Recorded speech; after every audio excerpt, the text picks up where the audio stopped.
Columbia, Missouri, where two border rivals now turn conference rivals square off tonight as Arkansas comes in to take on the Tigers of Missouri. Glad to have you with us in Columbia tonight, everybody. I'm Reese Davis. Bob Knight will join us in just a little bit. All-time, Missouri and Arkansas have evenly split 40 meetings. They're tied in the SEC standings, and tonight the Razorbacks will try to win consecutive road games for the first time since 2010 and extend Missouri's losing streak, which has reached 3 games. Also a little bit of intensity on rivalry week as former Missouri coach, now Arkansas boss Mike Anderson leads the Hogs into Mizzou Arena.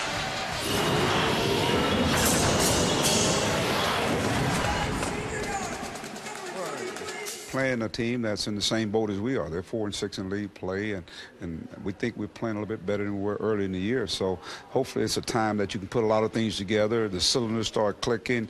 Guys understand and trusting one another on the floor. And I just think if we can apply our defensive pressure like we've been in the last couple of games, I think that bodes well for us.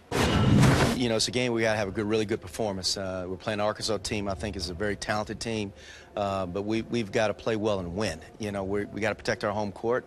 If we want to play in postseason, you know, you're in February, you got to be starting to play your best basketball. These are the guys that Frank Haith will count on to play their best basketball. Tonight's starting lineups brought to you by T. Rowe Price. The same starting 5 that have started off for the Tigers in all 23 games this season. Jabari Brown's the second leading scorer in the conference. In SEC play, nobody's been better. He's averaging better than 22 points per game in conference play. Arkansas, meanwhile, has shuffled its lineup several times this season. The freshman Bobby Portis, the reigning SEC Freshman of the Week, the only guy to start every game for the Razorbacks. In fact, Bobby just turned 19 on Monday. Last week against Alabama had a 35-point performance. You take a look at Mike Anderson, familiar with these surroundings after spending 5 years as the head coach of the Tigers before moving back to Arkansas, where he was a longtime assistant to Nolan Richardson. So Bob Knight here with us. Coach, as we start this game, you know Arkansas wants the up-tempo to play fast. What's key in the early part of this game? Well, I think that both teams put a lot of athletic ability on the floor, Reese. I think it's going to be a quick game. I think they're going to go up and down. I think get the start well is really going to be important to these teams because they've got a lot riding. You have a tendency, you get behind a little bit in a game that's important, it's hard to get back to even. Jonathan Williams III going up against Bobby Portis, a couple of freshmen jumping it. The Razorbacks believed to be for just the second time wearing something other than their traditional red on the road, and wore these gray uniforms against Vanderbilt on Saturday and won, so they broke them out again. Here's Cody Clark, the senior, bulling his way in on the freshman and scoring over Williams, and that'll let the Hogs set up their press. Boy, that was really a physical move he made to the bucket there. Clark, a junior college transfer. Jabari Brown in a little bit of trouble. Jordan Clarkson's going to beat Fred Gully III inside.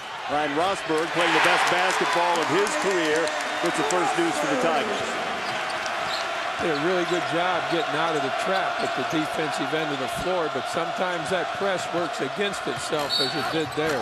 Mardrakus Wade went to the bucket. A whistle came before the tip, and the basket won't count. But the foul will. It's called on Ernest Ross. It's Ernest's first. Mardrakus Wade, a senior from Memphis. You know, one of the intriguing parts of sport, Reese, is that if you win, you want to wear the same uniform the next time. If you lose, you want to change it a little bit, and you keep going back and forth. When it's all said and done, the only thing that counts is ability. Wade rolls in 2 free throws, and on that subject, Coach, Mardrakus Wade earlier this year wasn't wearing a headband, and he had a friend told him, you know, you were a better player with the headband, and you look better, but it was a girl that told him that, so it's not really surprising. Jordan Clarkson goes in to score to tie the game at 4. See, there are 2 buckets now. We want to watch this. There are 2 buckets that have gone floor to floor against the Arkansas press. Opening moments. Kai Madden's going to fire on the front of the rim. He said, nope, not really a good shot by Madden. Rosberg was open in the middle. Clarkson couldn't get it to him. Knocked away by Madden. Madden's on the floor after it, and will stay with Missouri, but in the back court, 24 left on the shot clock.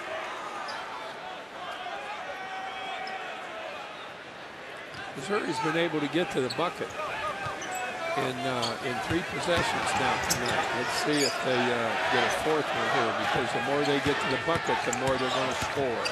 So Clarkson gets in the lane, and a little floater that wouldn't go, slapped up on there. Missouri has an offensive rebound, and that was huge the first time these two teams played in Fayetteville, when Missouri went in to the Walton Arena and got a 75-71 win and had 16 offensive rebounds. Here's the replay of the shot. Clark got a hand on it, but Ross was able to knock it down. The foul was on Bobby Portis, his first. Ernest Ross will shoot a couple. You know, they've really, the interesting thing for me to look at is that all of their points to this point, it makes this one, and he's going to drill this one, and have all come inside the lane, Reese. They've gotten very, very close opportunities to score. Missouri has so far. Portis loves to step back and face up, sort of like a Jack Sikma type move, and he knocks down the jump shot, the freshman, over Rosberg. Very talented young man. First McDonald's All-American to sign with the Hogs in 10 years. Ross going to let fly from 3. Offensive rebound. Rosberg had it. He had 4 offensive rebounds in the first meeting. And in the early going, once again, the Razorbacks having a hard time keeping the Tigers off the offensive glass. Cody Clark, who was whistled for the foul. Get a good release going back out on top.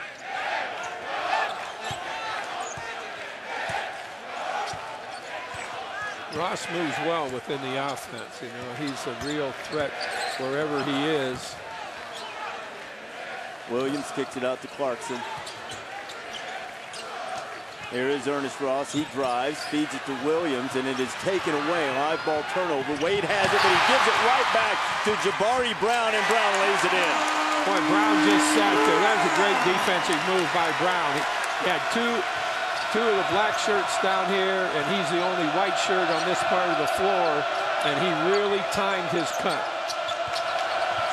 That was a great defensive play. Now Arkansas got a little bit of a hurry, and Brown was sitting there waiting on it. Portis steps out for 3, can't get it to go. Williams with the board for Mizzou.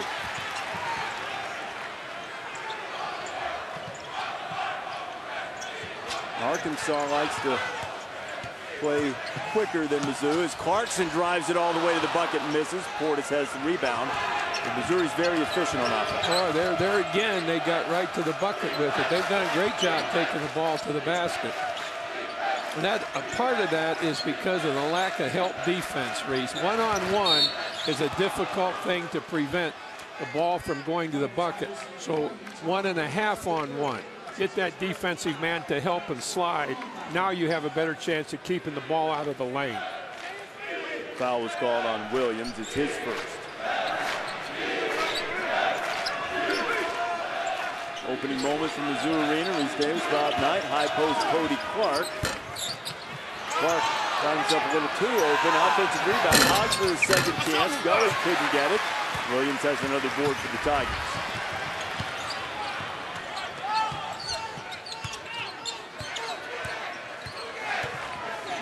Missouri doing work in the paint. Also got to the free throw line for their points. Ross penetrating using that big strong body. Clark had the rebound and a pass out to Wade on the run. Wade throws it up and it goes. Mark Drakus Wade with a chance for the 3-point play. Looked to be a dangerous pass, but Wade made a nice catch, and he'll have an opportunity to put the Hogs up. ESPN's exclusive presentation of college basketball is presented by Reese's Peanut Butter Cups, the perfect combination of chocolate and peanut butter. And in part by Wendy's. And the 2014 RLX Sport Hybrid. Let the race begin.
watching the Thursday Night Showcase presented by Reese's Peanut Butter Cups. Columbia, Missouri tonight, Arkansas and Missouri. Both teams 4-6 in SEC play, but not as far out of the NCAA tournament mix as you might expect. Reese Davis and Bob Knight here. And Coach, as you look at what Missouri's been able to do in the early going, all 3 field goals coming in the paint. The more you can penetrate with the ball coming from one end to the other, the more opportunities you're going to have to score. You're going to have chances to get the free throw line. You're going to have 2 or 3 drop-off passes. That's where help defense has got to come into play. Help defense is the one thing that can take away that penetrating drive that Missouri has made so far. And every point they've scored has been a result of their penetration. Mardrakus Wade completes the 3-point play. Missouri's brought in some guys off the bench, including Wes Clark, freshman point guard who has the ball now.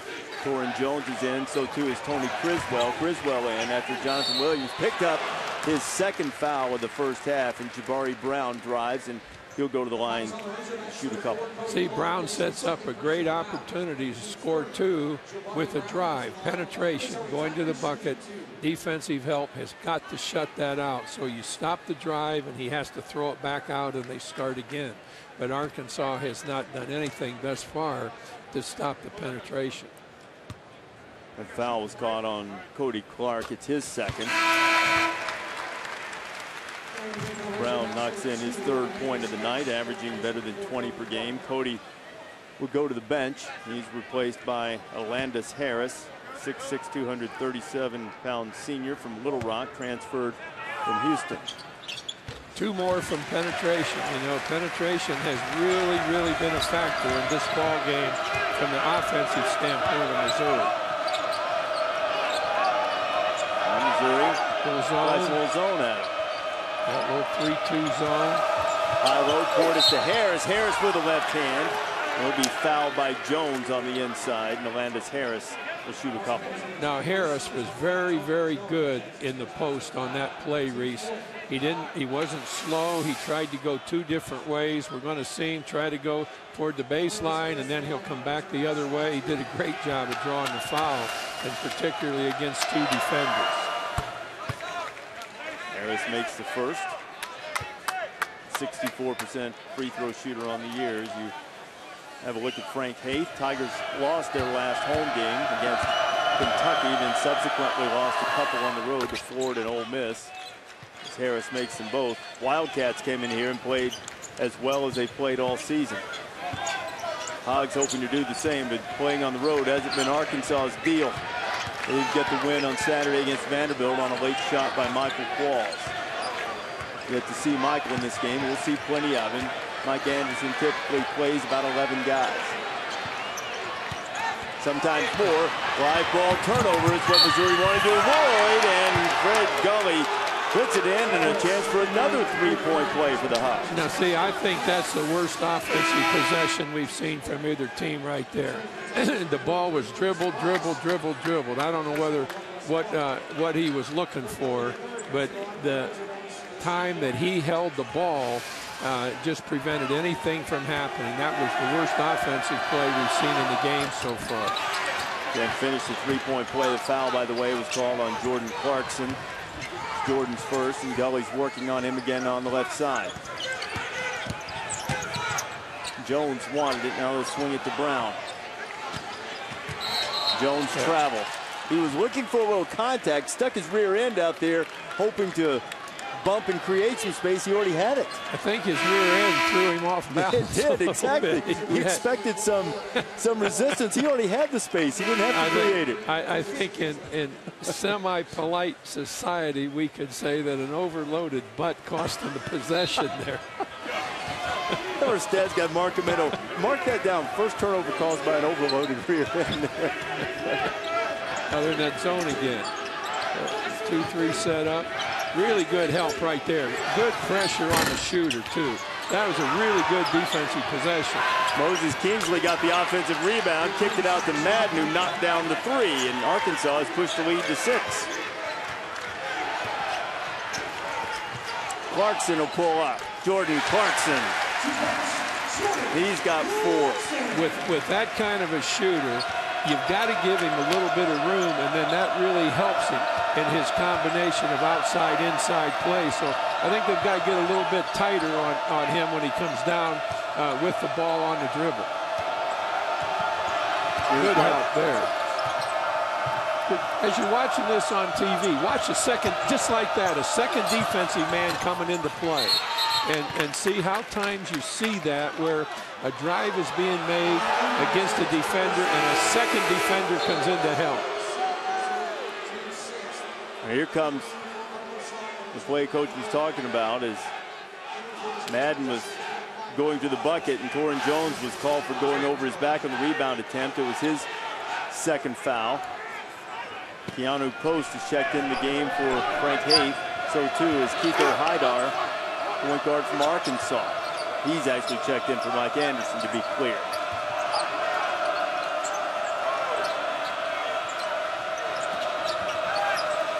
There's that second defender. That was good defense. Landis Harris missed. Criswell with the rebound. Mizzou going to push it up. Brown's ahead of the field. Jabari Brown has his dunk blocked by Harris. Post missed the putback. Lost the ball, and Haidar has it for the Razorbacks. What a defensive play by Landis Harris. Qualls for three. You betcha. Well, this was a tremendous turnaround right here. That's 5-point turnaround. The two that Missouri missed and the three that the Razorbacks got. Clarkson out to Brown. He'll try for three. It rattles out. Ernest Ross with the offensive rebound, and he'll go to the line and shoot a couple. Let's take another look at that explosive play by Harris as he tried to dunk it. Brown tried to dunk it over him, and then Qualls answered with a three, Coach. Moses Kingsley was called for the foul against Ross. Arkansas picked up offensively here, which was very important for them. About 5 possessions back, they've done a little bit more offensively in the last 3 or 4 minutes than they did in the first 3 or 4 minutes of this half. And Ross had a huge day against the Hogs in the victory in Fayetteville, including a huge three-pointer late. He had 24 points, as did Brown. Ernest has hit all 4 of his free throws tonight. That's 4 points. 19-14. Arkansas with the lead on Missouri, just inside the 13-minute mark here in the first half. Reese Davis, Bob Knight, glad to have you with us. The SEC on ESPN.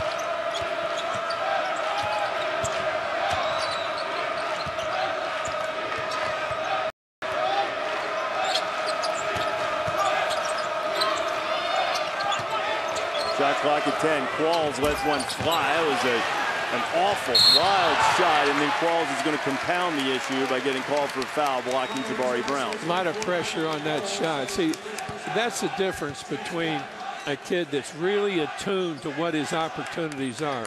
What Qualls had to do there was shot fake, and it's going to open up a situation where you're playing 5-on-4. But instead, he just goes up, and he might as well have thrown it up left-handed with that shot. 15 foul on Arkansas. Missouri's committed 6. Ross. Beautiful pass in the bucket from Ernest Ross as Clarkson found it nicely. Ernest's first field goal, and Missouri's back within 3. I'll tell you what a smart play that was by Ross. He saw the defensive setup, and he even nodded his head toward the man with the ball. He was very, very alert on the play. There's a shot fake from Landis Harris. He flipped it up on the board. Kingsley tried to tip it in, and Missouri has it. Ross. Not as hot as he'd hoped. Now Qualls going the other way. He's an explosive leaper. Clarkson tries to stop ball. Qualls goes to the left hand, can't get it to go, and back and forth we go. Haidar tried to slow down Clarkson. Brown fouled by Kingsley, and Jabari Brown will go to the free throw line and shoot a pair. Well, they're just doing, again, going back to Missouri, they're doing a great job attacking the bucket. Ross attacked it. 3-point game.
Road wins are hard to come by in the SEC. This has been particularly true for Arkansas. 12-2 at home, 1-4 on the road. Missouri's been a little bit better away from home. Tennessee has been terrific in Knoxville, not so much elsewhere. Ole Miss around 500. Don't think that's awful. And then again, there's the class of the SEC to this point. The Florida Gators unbeaten in conference play.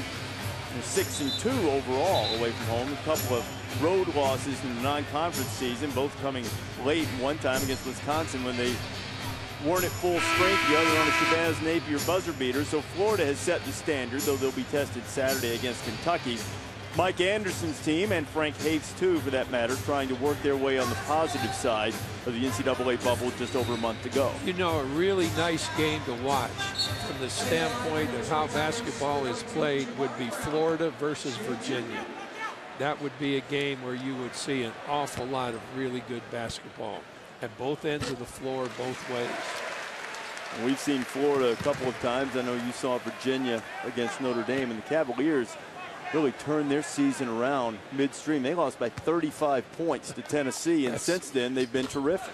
Well, and then there were a couple of other really bad losses in there too, and it was amazing what they were like when they got it turned around. Now here comes a three-quarter court press, and it was a great job of breaking the press by Scott. Boy, he just held a slow dribble, and then he really went after it. And Alandis Harris made a beautiful finish, and Rosberg flushed it. Boy, Scott did a great job breaking that double team the last time down the floor. That was really quick. Both of these teams have had their guards handle the intensity pretty well with a couple minor exceptions, and Scott tumbles to the ground because he was tripped. Foul's going to be called on Wes Clark. You know, I'm not sure about that as a foul. You know, I don't know that you're tripped, but you tripped. Now, were you tripped? You know, you can trip over a guy's Trip over the guy's foot if he doesn't. Yeah, I mean, that was, I'm not so sure there was a foul there. Well, Ricky Scott is not a good free throw shooter. And right on cue, he makes one. I've moved him at 50% for the year to 16 to 32. I'm not rooting against Ricky or anything. Just pointing out the facts. I'm not as hot as you've been calling the makes and misses. What say you now? That's long. Short, I mean, many men have missed it. I said long, but he's kind of long on the right side. Now there's that penetration. And Kai Madden's back in. Ross all the way to the bucket. Portis rejects it. Here comes Scott. Portis did a great job maintaining his position, not leaving his feet and committing a foul. That was a very good defensive play by the young guy. Griswold did a good job to keep Walls from getting a really good look at a step-in three. Corey Williams is checked in for Arkansas, number 22. He's at the high post. Madden. Bodies flying all over the place, and I think they're going to get Rosberg for a block. His first personal. Oh, I'm not sure about that one. I think that's a good call. You know what? I'm not sure. You know, he might have been a little slow getting there, but he did not initiate contact. Ross did. With the new help side defender rule, once a guy starts his upward motion, you have to be set. You felt like he was close enough to maintain his spot. Let's say it was borderline. You could probably have gone either way on that one. Maybe from the angle that you saw it from is the way you made the call. And if that's the case, then it was a good call from that angle. Arkansas has won consecutive road games under Mike Anderson. Rosberg started to take it up strong. Instead, kicked it back out to Clarkson, front of the rim. Offensive rebound, Criswell. Not only did he have a great rebound, he had a great pause and then take it up. Missouri killed Arkansas on the offensive glass in the first meeting as Jabari Williams knocks in a bucket. Williams made a great cut across the lane there. And with that left hand, he was going to his left hand. All the way to the bucket and scoring again is Criswell. And Missouri is just attacking the rim without regard for the Razorback defense at the moment. But still, Arkansas holds a 2-point lead.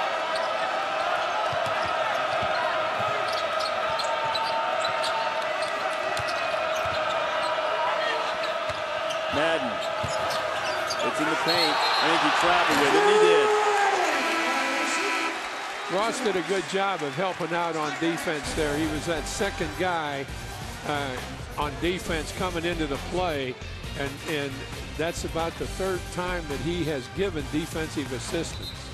Have Maryland and Duke on Saturday, followed by Florida and Kentucky, as Casey Prather leads the Gators against Julius Randle and the Wildcats. College game day in Rupp Arena. Saturday showcase presented by 5 Hour Energy. Saturday primetime presented by DirecTV. And Rivalry Week presented by Wendy's. Wes Clark into the front court. Mardrakus Wade, Arkansas's best on-ball defenders in front of him, but Clark leaves him and then shoots it over him. Another offensive rebound for Rossberg. They'll swing it to Ross.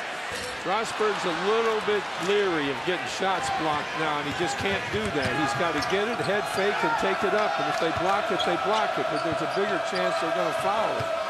He's kind of wary of it. Madden had the three roll out. Missouri with an opportunity to tie or take the lead with a three. Scott is a very, very good perimeter defensive player. Clarkson go back to the free throw line.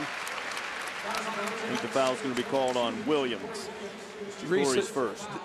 I don't, if you feel this way too, but I'll tell you, the games that we've seen to this point, Missouri has done about as good a job attacking the basket as anybody we've seen play.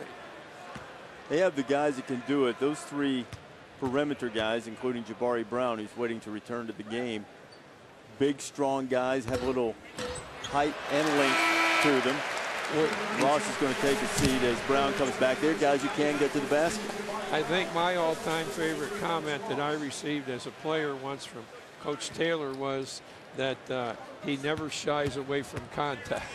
and that's something you've got to do out here. And I'm always looking at that. And these kids have done a great job under pressure going against contact. The Missouri kids on top, the drivers. Both teams shooting free throws well, as you would expect. Both are very good free throw shooting teams, well over 70%. Portis down on the low block, goes up a wild shot. Jabari Brown had it, and Rossberg knocked it away from him. So unforced error for Missouri. Will let Arkansas keep the ball. Did we lose some nachos over there on the side too? Oh, little fellow had the basketball and Jabari Brown coming his way. Jabari used to be his favorite player until he knocked his nachos over. Fresh 35 for the Razorbacks. Quick inbound to Portis. Bobby couldn't get a look at it. Williams at the high post. Portis had stepped into the basket. He might have gotten a feed and a dunk. Yeah, when he's in there and gets the ball inside, now he's out a little bit too far, but before that, he's got to try and score with it in there. Williams missed the mid-range jumper. He made one of those a moment ago. Missouri's now on the run. Clarkson attacking and couldn't get it to go. Portis pulls it away. Wade, he'll be fouled. No, he won't up it. They'll call the offensive foul on Wade for using the arm to push off. So a good defensive play by the freshman Wes Clark. Arkansas and Mizzou tied at 26.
Chris Cotter in studio. Boston College, a 1-point lead at Georgia Tech. Jackets inbounding. Marcus Georges Hunt.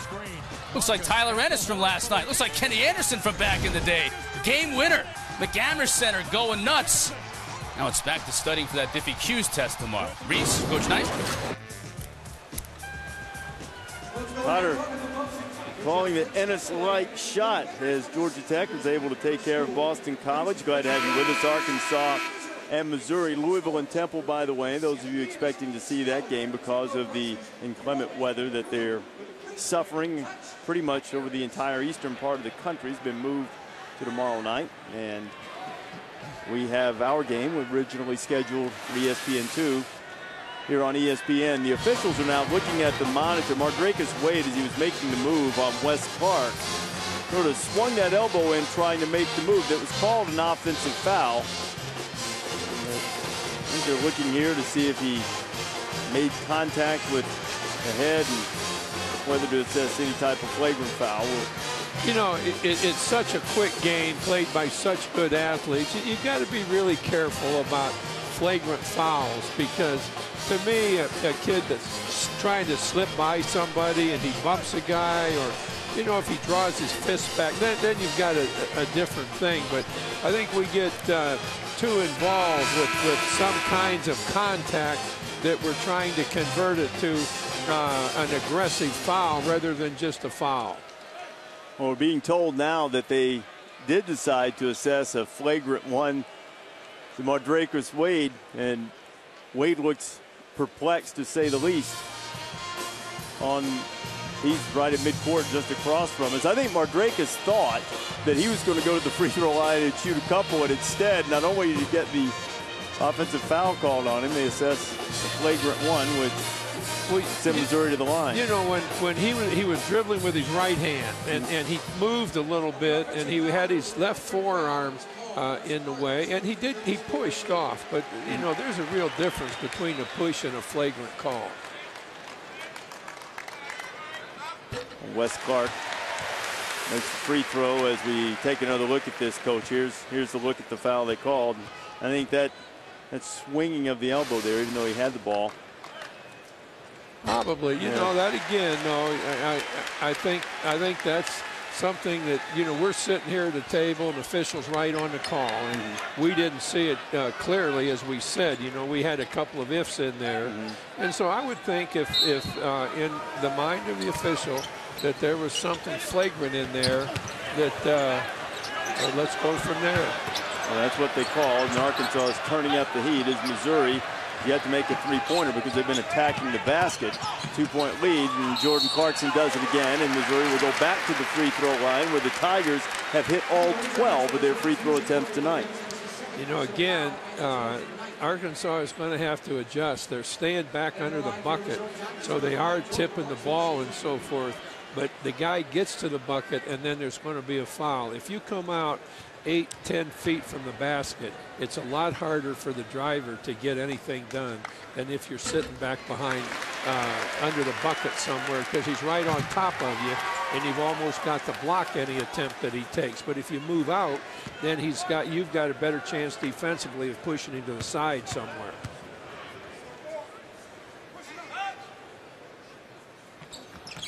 Jordan Clarkson now has 8, and Missouri has 14 of its 30 points from the free throw line. Landis Harris returning for the Razorbacks. They could have called a foul on Wade right there. He almost stepped into the free throw line, and that movement could be interpreted as a harassment of the free throw shooter.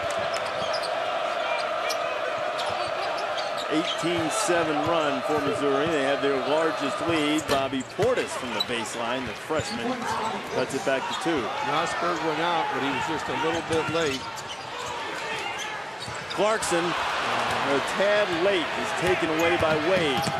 Well, he had seen an opening and thought it was still there and made a careless pass without seeing his passing route. The passing route was completely covered. Didn't need to dive on the floor. Pick it up. And Rosberg got it, and Madden fouled him. Celebrate your love of college basketball with ESPN on Valentine's Day as Aaron Gordon and Arizona take on their in-state rival, the Arizona State Sun Devils, 9 o'clock Eastern time. Last time these two teams played, Wildcats ripped them. Sun Devils will be out for revenge. College basketball, part of Rivalry Week, presented by Wendy's, Arizona and Arizona State. You can see it on Watch ESPN. As Ryan Rosberg goes to the line, I thought on our podcast this week that you had some sage advice for the Romeos of the world in terms of how to express their affection on Valentine's Day. So you didn't necessarily make a big deal out of Valentine's Day for Mrs. Knight? Or well, you know, my Valentine at work is always spreading cards around the house and letting her find them. And I always tell her, I don't know how it got there. But I kind of enjoy that. I get a kick out of how she interprets the cards. You know, Rosberg has got to work little left-hand hook, little right-handed hook instead of just taking it straight up, because he's a little bit afraid of going straight up with it now, but that little arm extension on the hook is a pretty good weapon inside. Now, Rosberg got caught not paying any attention to what was behind him there. Here's a good look from Kai Madden to Alandis Harris. Free throw shooting, key for Missouri. Exactly half of the Tigers' points coming from the stripe, and they haven't missed one tonight, 16 for 16. They haven't gotten Jabari Brown involved in their offense enough yet. Now, very similar to the last meeting, Coach. Jabari only had 5 in the first half, but scored 19 in the second, and as Missouri turns it over. I think that you'd get Brown maybe inside with Rosberg a little bit and let Brown work off of Rosberg inside. He's just not getting enough done, or not being looked at enough by the guy with the ball offensively. He's just too good an offensive player to get this few opportunities to score. Rosberg commits the foul. That's the second one on Ryan. Bobby Portis going to the line for Arkansas. He has 4 tonight. Back on February 5th, just a little over a week ago, Bobby Portis set an Arkansas freshman record with 35 points against Alabama. In fact, it was the second best freshman scoring performance by any player in college basketball this year. QJ Peterson of VMI had 38. Portis at one point in the game, Coach, Jimmy Dykes was telling me this. Jimmy called that game. At one point in the game, Portis, this was about 16 minutes left to go in the second half. Portis was 12 of 15 from the floor.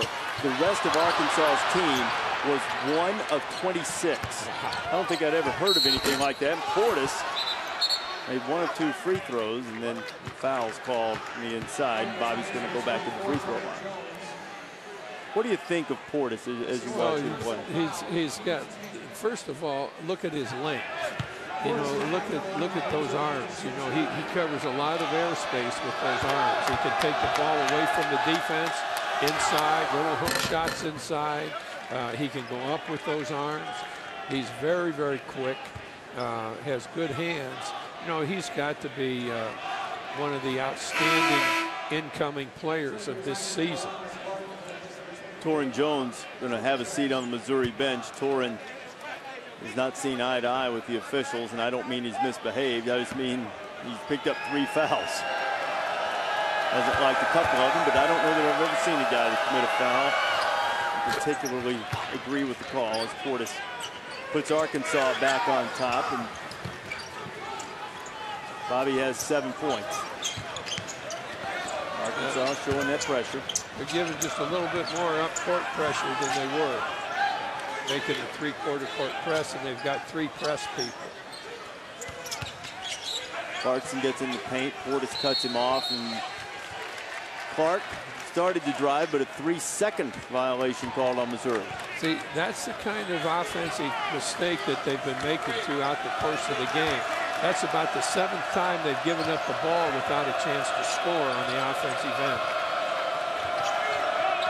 They had 19 turnovers the first time these two teams played, but they offset it with a rebounding edge. And most of those, I don't say most of them, many of the turnovers weren't of the live ball variety that let Arkansas get the run. And Portis steps away from the basket, can't get it to go, and Criswell clears it away. Jabari Brown And Jabari is going up, and he'll shoot 2. Another foul call. Well, that's the guy that you need taking the ball to the bucket. I think I would want right now for maybe to play Brown on the top of the key, where as the ball's brought in, let Brown turn and face, because he's got a lot of things that he can do if he has the ball in the center circle, or in the foul circle, where he can turn and face the bucket. I'd rather have him get the ball in the middle than out on the side, because he would really hurt people in the middle. Go left, go right. The SEC's best free throw shooting team continues to make hay. And get Brown the ball going to the bucket. He's going to shoot 2 free throws. Brown has 8, 6 of them coming from the free throw line. Falls to Harris. Orlando's Harris bowling his way in. Shot was blocked, and Ernest Ross has it. Missouri on the push. Wes Clark is cut off. There goes Brown. He might have pushed off a little bit. Jabari creates a little space and scores. Jabari Brown in double figures. We had a push off there and a push off there, so we canceled them out. But no, that's getting the Brown in the game. That's getting him the ball, and that is very important for Missouri. He was out a long time. Remember, a little while ago we said they got to get Brown back in the game. Portis missed the 3. Brown's going to pull up, fire from 3, got it. He can erupt quickly, and Jabari Brown knocks in the first 3 of the night for Missouri. Tigers up 6. One of the things Brown does when he gets the ball, he can beat that.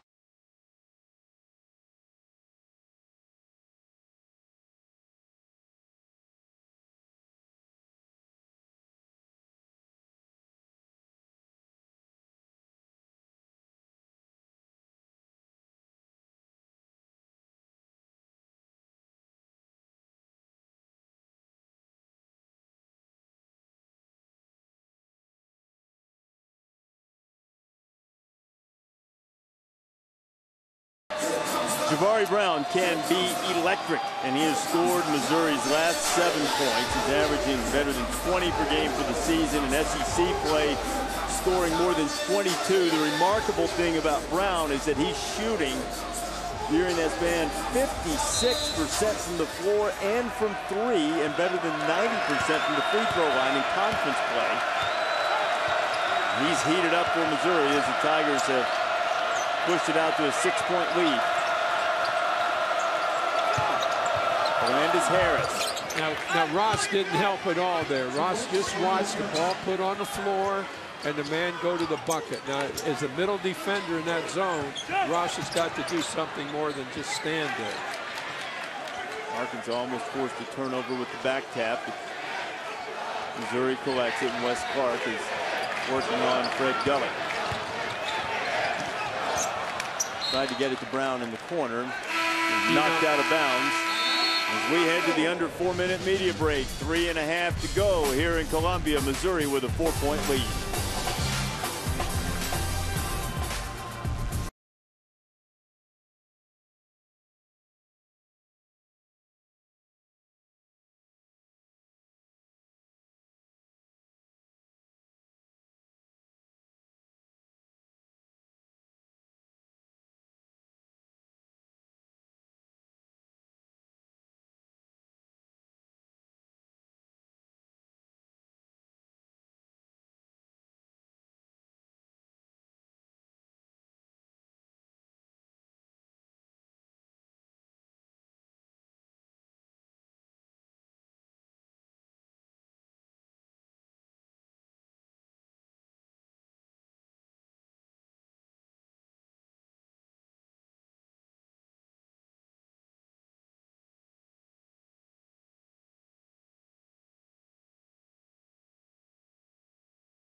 Chris Cotter in studio. Bruce Pearl, Andy Katz will join me for the Mazda halftime report coming up. Doug McDermott climbing the all-time scoring list. We'll have Creighton and Butler highlights. Also, we'll hear from two generations of Patinos, not including the young man in the chicken suit sitting next to Rick last week at Minnesota, of course. Gophers and Badgers coming up later on ESPN. Till then, Reese and Coach Knight. All right, Chris, I haven't seen anybody wearing a chicken suit. That was funny. Rick Pitino sitting beside his son, who was wearing a chicken suit in support of Richard, who's the head coach at Minnesota. The game last week, and Rick had a chance to go watch Richard's team play. By the way, Minnesota, quickly improving team, ranked 41st in the BPI, and Arkansas beat them by 14. They beat SMU, which has won 19 games. They beat Clemson, who's a game over 500 in the ACC. But Arkansas is still trying to build that tournament resume, largely because of their struggles on the road. Jabari Brown, been hot. Criswell, offensive rebound, puts it on the floor. Portis blocked it, and Bobby gets the rebound. They've got to go right into Portis. They're just going straight up. They're giving Portis room. They've got to take that room away from him so he bumps him going up. That's about the 4th time. And he's made a great defensive play inside. But they've got to give him more trouble than they are. Good look from Harris to Gully along the baseline. They didn't feel comfortable in there, I don't think. Double clutch didn't score. Jabari Brown, it counts. Another attack of the rim, and Brown has 15, and Harris is called for the foul. Watch this right here. I'm not sure that was not a foul on the driver. And had it been, that takes away 3 points. And since it wasn't, it adds 3 points. It was kind of when he brought the ball up like that, he really smacked the defender. But he avoided the problem that Wade had earlier when he was called for the flagrant one by swinging the elbow as he came through. But, you know, it doesn't have to be flagrant. Oh, agree. No, agreed. See if we can get another look at that at some point. That was a big, big play going that way. Well, the foul was called on Harris, and he also took the worst of it. They're checking him out over on the sideline.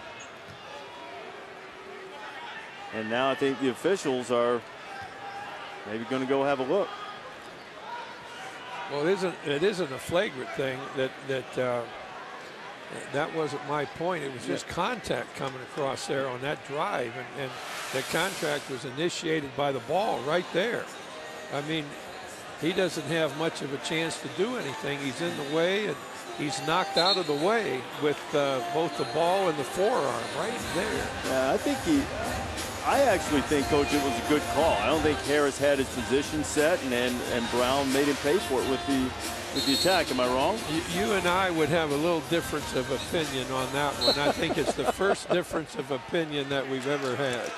Well, either way, Alandis took the worst of the shot, and he's a little woozy on the sideline. Cody Clark has returned the 2 fouls for Arkansas. Qualls lets it fly from the corner. Criswell, before he fell down, got rid of it and avoided the travel. It was a great play by Criswell. Ross. Those Razorback can't hold Ross back. 44-35. Ernest Ross has 8. Now, Portis wasn't in the position he's been in prior to that. He was a little bit slow getting back. Biggest lead of the night for the homestanding Tigers. Good defensive help. Very good defensive help on top. Antoine Bell now to Wade. Clark for 3. Yes. Didn't get to him quick enough. Gave him too much room. When you've got a shooter that doesn't have the ball, but he's in a position where he can receive the ball, you got to do all you can to take away that pass. You've got to recognize that. And Shane Rector was directing traffic. Almost didn't see the pass coming his way from Missouri.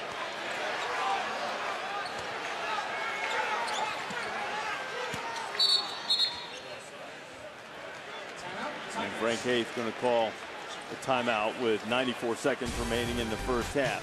The most storied conference in college athletics lives on a new 24/7 network, launching August 2014.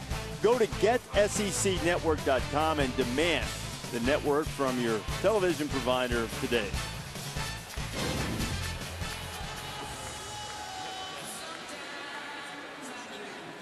Missouri and Arkansas, both those teams will obviously be prominent on the upcoming SEC network. And Joe Lunardi, his latest bracketology was just over a month ago until Selection Sunday.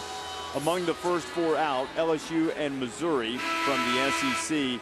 Ole Miss is among the next 4 out. And Arkansas feels, with this schedule and a few of the wins that we talked about earlier in the non-conference, if they can sort of ease that big negative on the resume with their poor road record by finishing strong, that it can really help their team. At the moment, Frank Haith's team is on the wrong side of it, although from a BPI standpoint, Missouri's in the top 35. Teams going up and teams going down will make a lot of changes between now and when the selections are. Clarkson lost it for a second, regained it and scored. Jordan Clarkson now has 10. Big 3 from Missouri doing work. Ross, Clarkson, and Jabari Brown. They move well. Missouri's moving well out of that zone. They're covering well. They're getting square up on people. Took away the drive from Clark right there. Help. Clark just hit a 3. Now he's hit another one.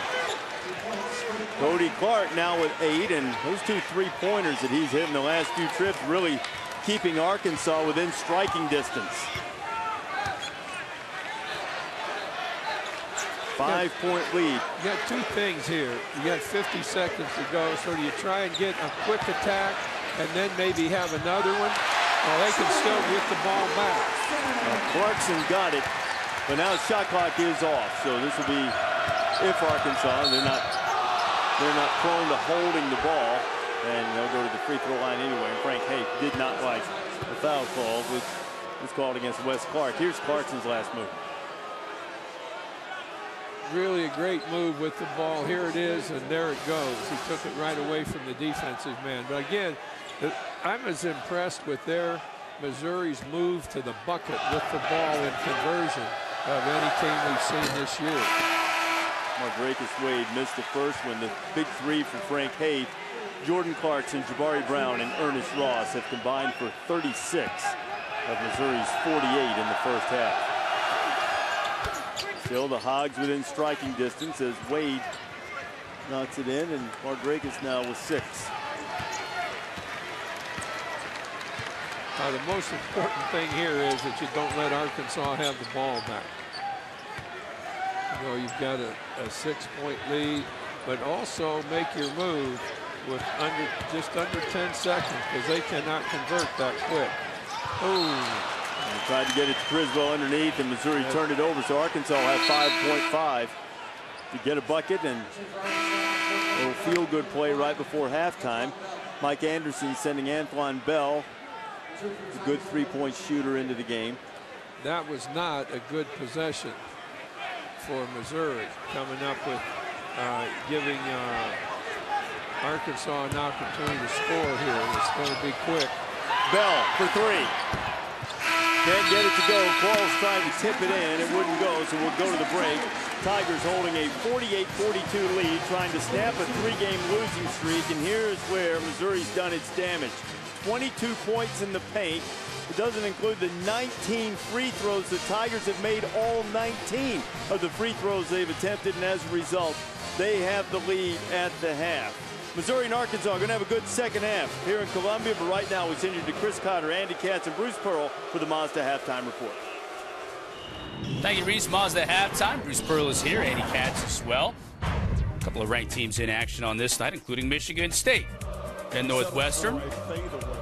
in East Lansing, and Kershawn Kopp is going to hit the floater here. Northwestern has been just pesky, mostly at home though, but on the road giving Michigan State a little game here. But Matt Costello, one of those guys, Andy, he's got to come up big with the injuries to this team. Yeah, he had 7 points in the first half. Keep in mind, Michigan State playing without Keith Appling, playing without Brandon Dawson. This team is a shell of itself of what they could be later in the season. But Travis Trice has been outstanding, hasn't he, Coach? They keep finding ways to win with different combinations. When they get everybody back, they're a Final Four team. Well, Michigan State up 9 at the half. Doug McDermott and number 18 Creighton playing Butler. And Doug McDermott here, he's going to hit this jumper, passing Allen Houston for 16th place on the scoring list and showing he can do it in so many different ways here again, coach, from the outside. This time he passes Kevin Bradshaw for 15th place. He's more than a stretch four-man because he can score inside out and he's creative around the rim. Lays it in at 10 of the team's first 13 points. Creighton up 10, but the Again, here comes Butler at home. Alex Barlow's going to bury the three. This would tie the game. Yeah, Butler had 5 threes in the first half. This is a critical game, guys, for Creighton because they host Villanova on the weekend. They obviously want to stay ahead of the Wildcats in that Big East race. Villartino gave them the lead right there back. So we mentioned that Creighton passed both Houston and Bradshaw on the all-time scoring list right now. 20 points behind Otis Birdsong. And then look at some of these other names on this list. Larry Bird, Tyler Hansbrough, the Big E. If he continues to average 25 points per game, he'll pass the Big O. He's going to pass Oscar Robertson for 8th place all time. That's hard to believe. I don't think we've fully appreciated what he's done in this career of his at Creighton. And also, when you point that he's done it in 2 different conferences, because the Missouri Valley Conference obviously offered up some challenges, notably Wichita State, but then to transition into the new Big East and still keep up those high numbers, a sensational college career. Chris Cotter, Bruce Pearl, Andy Katz here, Mazda Halftime. Boy, we talk about challenges. How about the weather? It's been challenging to just about everybody across the country. Challenging to us as well here at ESPN as we try and play a little, shuffling with some of these games. Here are some of the postponements and reschedulings. We know about Duke at North Carolina next Thursday, 9 o'clock. That game's going to be on ESPN. These 2 games here, Louisville, Temple, and SMU at Rutgers, were supposed to be tonight. They've been postponed until tomorrow night. And the Louisville game, 6 o'clock on ESPN 2. Speaking of Louisville, it was going to be Patino and Patino tonight. Richard is going to be coaching his team. Rick tomorrow night. We'll hear from both of these Patinos coming up. ESPN's exclusive presentation of college basketball is brought to you by Wendy's and the Quicksilver Card from Capital One. Earn 1.5% cash back on every purchase.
Back to the Mazda Halftime Report.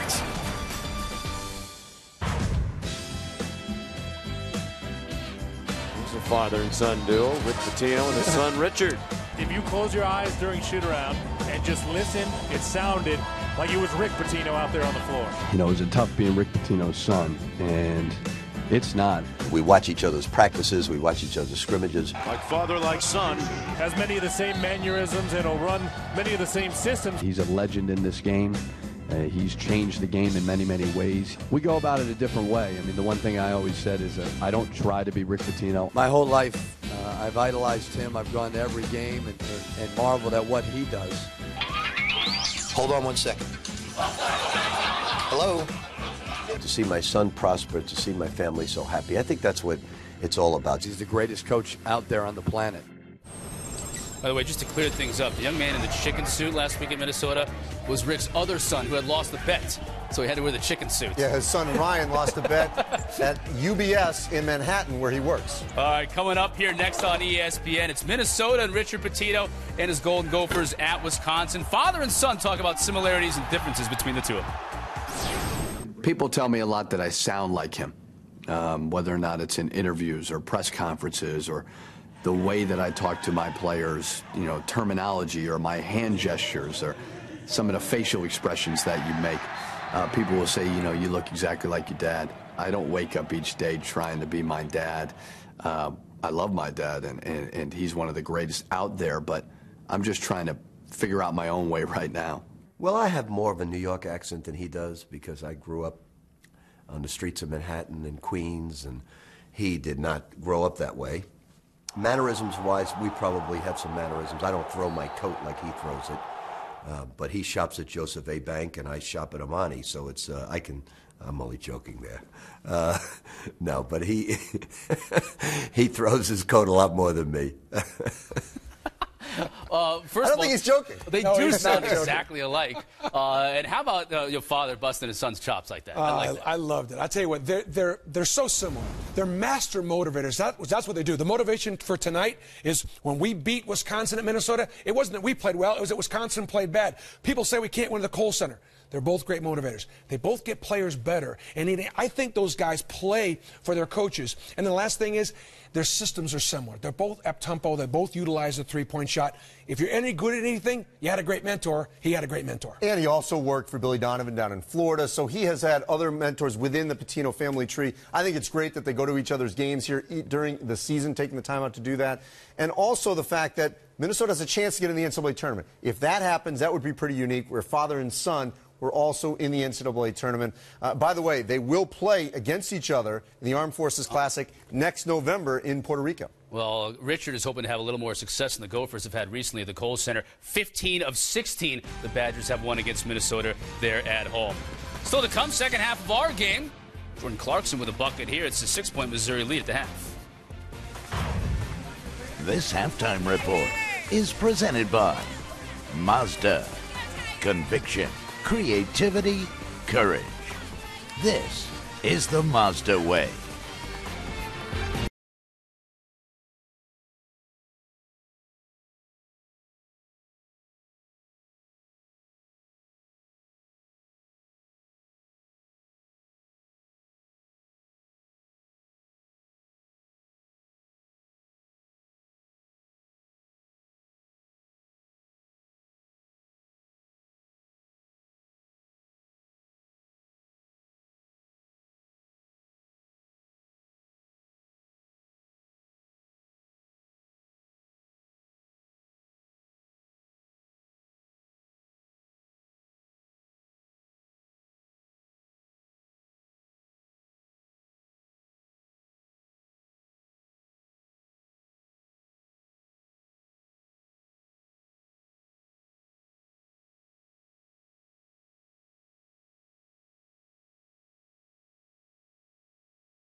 This halftime report is presented by Mazda. Conviction, creativity, courage. This is the Mazda way. Pearl Cats Cotter. We're not here to do your taxes, even though we sound like an accounting firm. We're here to talk about college basketball. Mazda halftime report. Georgia Tech trailing Boston College by a point. No longer. Marcus George's Hunt. Game winner. Looks like Tyler Ennis last night, didn't it? BC coach Steve Donahue cannot catch a break this season. Speaking of Tyler Ennis last night, if you didn't see it, you got to see this. That's the game winner right there that kept #1 Syracuse unbeaten. That was a jump shot. Shoulder square, pointed to the target. Big-time shot by a big-time freshman. Freshman. Impressed. You can't help but be impressed with that last night. Even the vice president, Joe Biden, tweeted out today to Tyler Ennis today to congratulate him on his amazing 35-foot buzzer beater to keep Syracuse basketball unbeaten. Second half from Columbia coming. ESPN's exclusive presentation of college basketball is brought to you by Wendy's and Cars.com. All drive, no drama.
You're watching ESPN's Rivalry Week, presented by Wendy's. These wicked games that we play. These wicked games that we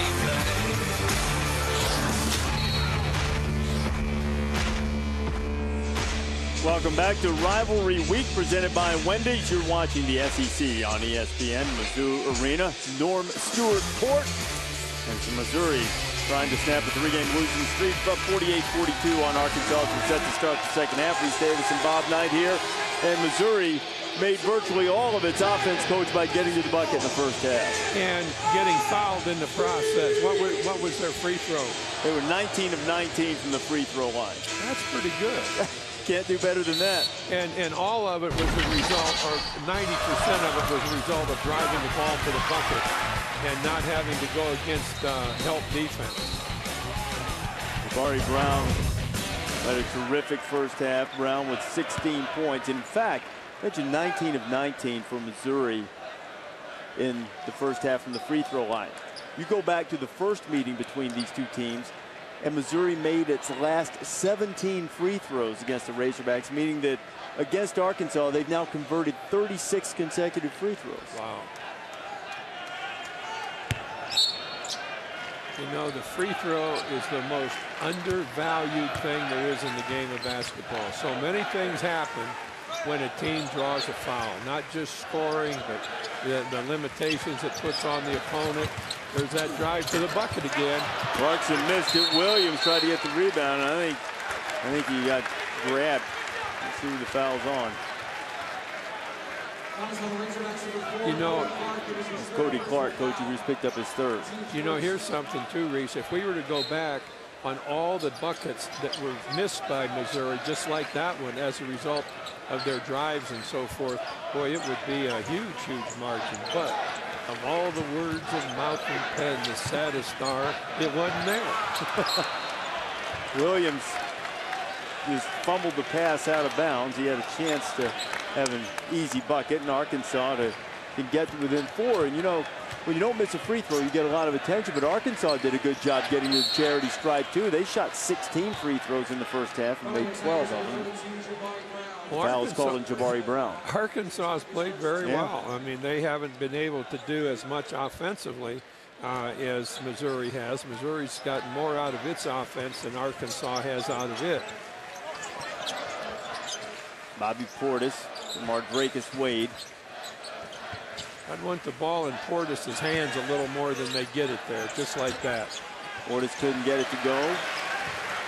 Williams clears it away and will bring it into the front court. But that was a good move by both Arkansas and Portis, just having that kind of opportunity. But he just needs more of that. They better be careful here. They're going to over-double up. Ernest Ross for 3. That's what can happen with the double up. They doubled up out here, and Ross was open, and they saw him. The big key in just seeing him. Wade missed the 3. Missouri can push its lead into double figures. Clarkson. Jordan gets his own rebound, finds Rosberg. Arkansas back down quickly. Kai Madden draws the foul, and he'll go to the line and shoot a couple. There's no reason for a foul to be committed there. Missouri had great position. The ball was being taken toward two Missouri defenders, and one of them, I think it was Rosberg. Was it Rosberg they called it on? Well, I thought they were going to, but they actually gave the foul to Ernest Ross. Okay, well, regardless of which one got it, that should never have happened. When you're playing defense and somebody's coming at you, don't go at him, because you do not know which way he's going to go. But if you maintain your position and you've blocked his path, then you're going to draw the foul.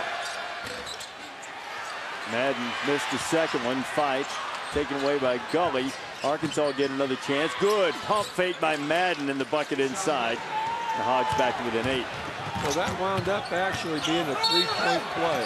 Oh, the basket will not count. Foul is on the floor. That's sort of the inverted way to do it, to get the free throw first and then the bucket. Well, you know, when you miss it, it counts as part of the foul that was committed. You know, you miss the first one, somehow you shake the rebound loose.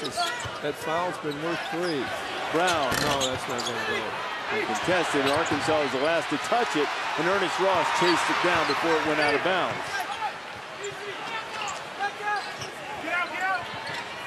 Missouri trying to get organized. They got Ross trapped in the corner. He gets it to Rosberg. Now Rosberg's trapped. And Missouri is able to beat both double teams. Clarkson down the boulevard. And they'll call a block inside. And see, that's just a result of not reacting quick enough to the driver. As soon as that driver comes across the three-point line, you have got to, as a secondary defender, be in position to draw the charge. And there was nobody that moved to take that position, and that's why he's there shooting free throws. Boy, secondary help is maybe the most important thing in playing basketball well. 20 for 20 tonight for Missouri from the free throw line.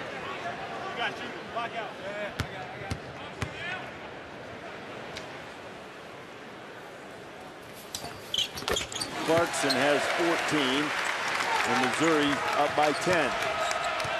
A remarkable display of free throw shooting from the best free throw shooting team in the conference. Rashad Madden, they call him Kai, and he just had a three-point play a moment ago, hitting a free throw and getting a bucket off the offensive rebound, and almost had a chance for another. He'll shoot a couple. We could just see that shot again. We're going to see just what we were talking about. Defensive man comes out, instead of holds position, he commits a foul. Foul was called on Jordan Clarkson. It's his second. See, that's one point that shouldn't have happened. And Here's another look at it, Coach. We want to get a good look at it right there. There's no sense committing a foul there. You know, you don't have to go out that far. Nothing drove me to greater distraction than putting the other guy on the lane when there was no need, on the foul line, when there was no need, no reason whatsoever to do it. Just carelessness. That's where the mental aspect of the game comes into play. The mental to the physical is 4-1. Mental mistake cost Missouri a couple, and there's another one, turnover. See, Rosberg should never be down here handling the basketball. I mean, I don't know why he was there. I don't know whether he. I just don't know. That's no spot for Rosberg. That ends up. This is going to end up being about like a 5-point turn here. 8-point lead for Missouri. Showing a little zone.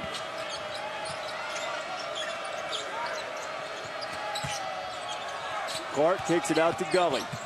Gully to Portis, who fumbled it away. Bobby had a chance maybe to get a shot up and couldn't handle the pass. Clarkson all the way to the basket again, and they call him for turning the ball over. I think maybe they called the carry. Well, he had the ball in his right hand, which was a mistake to begin with. He's going down the left side of the lane. Always dribble to the bucket with the hand away from the lane. If you're coming in on the left side, get that left hand outside. If you're coming in on the right side, right hand outside. But the inside, it's too easy for you to be defended. Michael Qualls. Good ball movement by the Razorbacks, but Missouri reacting well. Really good help inside that time, but now that little fake is going to result in a bucket. Bobby Portis finishing up, and the Razorbacks keep hanging around. Here comes that pressure in the backcourt. I was just going to say that was a good defensive position, but little fake put everything in Arkansas's favor on that possession. Jabari Brown working on Gully, no good. Razorbacks on the run. No numbers, doesn't matter. Madden to the bucket, missed. Clark with the offensive rebound, pumps a couple of times, and just couldn't get it to fall, but Cody Clark will go to the free throw line.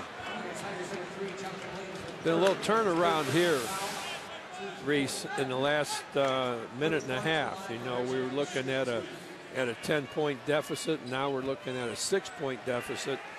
And at this point, I think Missouri is responsible for that deficit as Arkansas is in making it. Missouri hasn't played very well here these last 3 possessions. Not very smart. Williams had the foul called on him. Cody Clark can go into double figures. That was the 3rd foul on Williams. And with that free throw, for all the talk we've done about Missouri's free throw shooting, Arkansas has now attempted one more free throw than Missouri. It's 17 or 22 from the line. Freedom of movement in action, perhaps. Arkansas is on top of things right now. They've scored the last 6 points. Jabari Brown. Ross for 3. Ernest Ross with 14. That may be the biggest bucket of the game so far. It got things at least pointed back toward Missouri. Cody Clark from the free throw line, no good. Here come the Tigers. Ross going to try it again. Ernest Ross. No. Ernest Ross shot that one from 21 and shot it about 23. That math doesn't quite add up. We won't show the one that Ernest missed badly, just the one in which he nestled into the net. Missouri continues to hang on to a lead.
Welcome back to Thursday Night Showcase, presented by Reese's Peanut Butter Cups. The Zoo Crew rocking here as Missouri with a 58-51 lead on Arkansas. Reese Davis, Bob Knight here. An important game for both of these teams. Both middling in terms of the SEC standings and sitting right around the bubble in terms of NCAA tournament consideration. But even though they're tied for 9th with 4-6 conference records, Missouri and Arkansas both in the top 5 of the conference according to BPI ranking. Joe Nardi's latest bracketology had Missouri among the first 4 out. Arkansas hasn't quite scratched its way up to that level yet, but certainly a win here tonight would do wonders for the Razorback resume. As it stands, Arkansas trailing by 7, just over 15 minutes to play. Although Arkansas is behind in turnovers and assists, they actually have the best of it in this game so far. They've had fewer turnovers and more assists than Missouri has had. Guy Madden hit that shot, and with the struggles that the Razorbacks have had on the road under Mike Anderson, just 3-22 in 3 road games, but coming off a win at Vanderbilt, I think the Razorbacks have really shown some good toughness here as Jabari Brown is fouled going to the free throw line. I think they've shown a lot of fight. A couple of times they could have sort of slinked away in this game. Well, they haven't. They've come right back. Now here, we've got a situation where we're going to shoot 2. Missouri's going to shoot 2. Defensive postman waited till the last second and then bumped the guy going to the bucket, Brown in this case. When that drive crossed the foul line, the defensive postman has got to attack the driver and get into a position where the driver can't get to the bucket and where you're not going to foul. And that's like giving away 2 points there. Missouri has hit all 23 of its free throws tonight. And go back to their last game, they just set a school record for consecutive made free throws, 27 in a row. And do my quick math, they've made 40 in a row against Arkansas. They made their last 17 in Fayetteville. Gully missed the 3. Missouri up 7 with the ball. Jabari Brown just inside the arc. Madden on the push. Kai Madden puts it up softly. And perhaps that little bounce on the rim kept it from going in. Brown creating contact and drawing the foul from Alandis Harris. Jabari will go back to the free throw line. We did a great job there because if we were to look at it again, he lost his balance going to the bucket. And he really got a little bit of a body twist that resulted in, right here, we're going to see right there, resulted in some contact. And Jabari Brown just set a consecutive games record. This can be a single game record, and I spoke too soon. It would have been 24 of 24 for Missouri and would have been a new single game record. As it is, they'll have to settle for the tie. And Brown, who is a terrific free throw shooter, gets things back in order. 10 of 11 from the line. He's got 19 for the SEC's second leading scorer. Leader in conference games. Michael Qualls working the baseline. Gully. Moses Kingsley in the Red Sea party for Moses, or probably in this case the Black and Gold Sea. Moses lays it home, 61-55. Kingsley, a very athletic big man, and Mike Anderson, his staff, extremely high on. Brown dishes it off. Criswell laid it in. Beautiful pass from Jabari Brown. Boy, Brown is really, really good at about everything that a basketball player can do on the floor. Alandis Harris took it strong. Criswell thought he was there in time. Crowd did too. But they'll call the block and a chance for the three-point play. Let's take a look at that one again. Now I'm gonna say that was not a good call. Let's see if I'm right or wrong here if we get a look at it. I thought he had definite position. Alandis Harris into double figures now, and he converts to three-point play. He has 11, 63-58. Try to get a look at that in a second. See if you're siding with the defender appropriately again.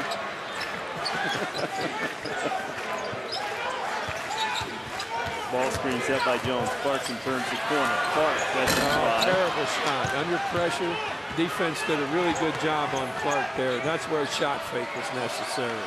Had to have a shot fake, and then he's got an open shot. Very, very poor offensive movement by Clark. Kiko Haidar started to shoot it. Now Kiko will let it fly. Right. Fight for the rebound. Alandis Harris.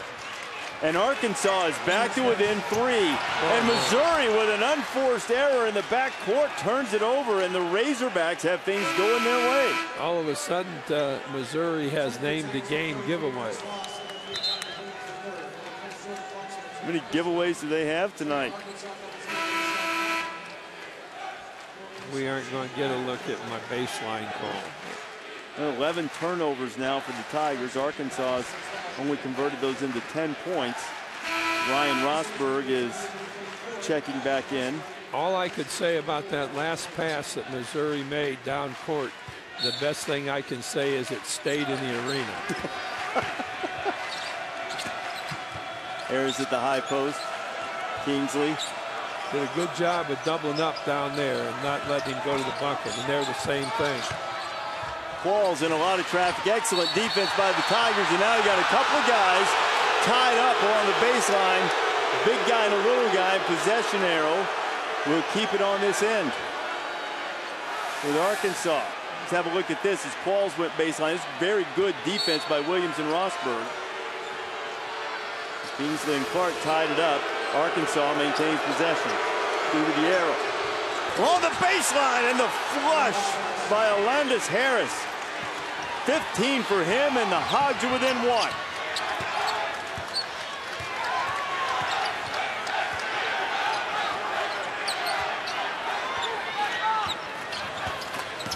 Arkansas ratcheting up that defensive pressure. A little bit too much a foul on Madden. Grabbed him.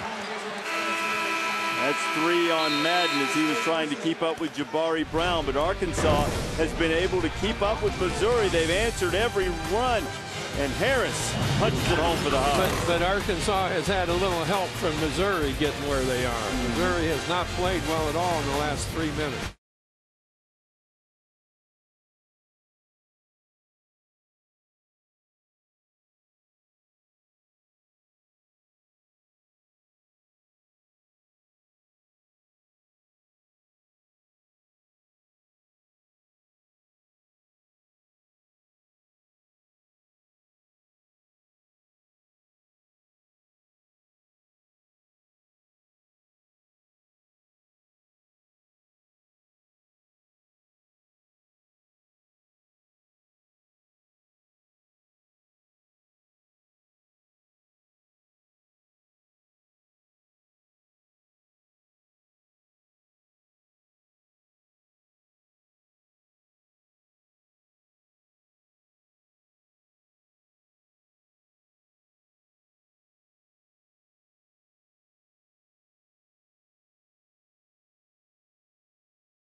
ESPN's Journey to the Tourney continues Saturday with a clash in the SEC. Casey Frazier and the Gators taking on Julius Randle and all of those freshmen from Kentucky.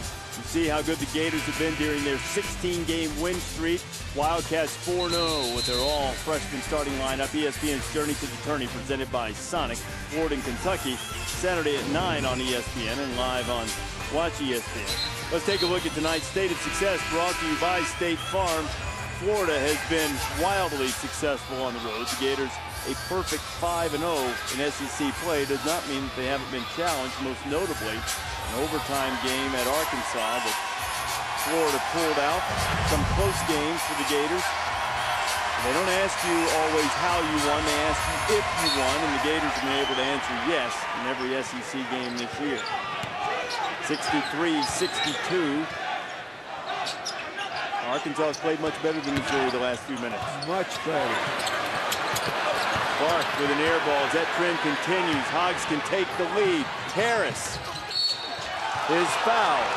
And if Alandis Harris can make these free throws, Arkansas will have the lead for the first time since they led 33-32, just under 6 minutes to play in the first half. You know, I think it was Clark that took that shot, wasn't it? It was. He just committed the foul. Well, he's just come into the game, too, and that is standard rule that nobody took a shot just coming into the game, that we had to go through 2 or 3 possessions. If you got to drive, that's different. But Clark was no more ready to take that shot than I had a better chance of hitting the bucket from here than he did. And freshman being perhaps reminded of that as he returns to the Missouri bench, and we are now all even at 63 with 11 and a half to go. Jordan Clarkson splits the double team, and the foul was called on the outside as Moses Kingsley bumped Jordan Clarkson. It's his second.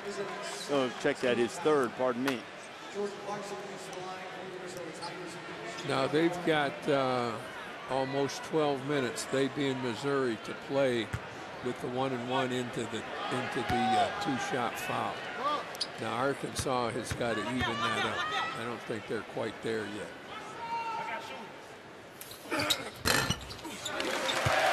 Clarkson rolls it in. Both teams are in the bonus as Missouri moves back on top 64-63.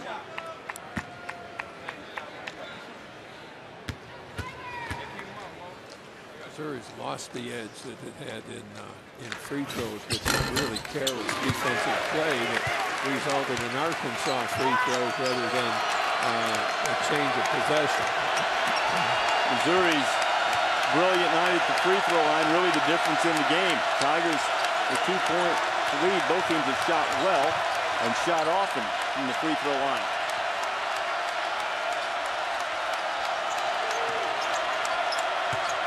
Madden.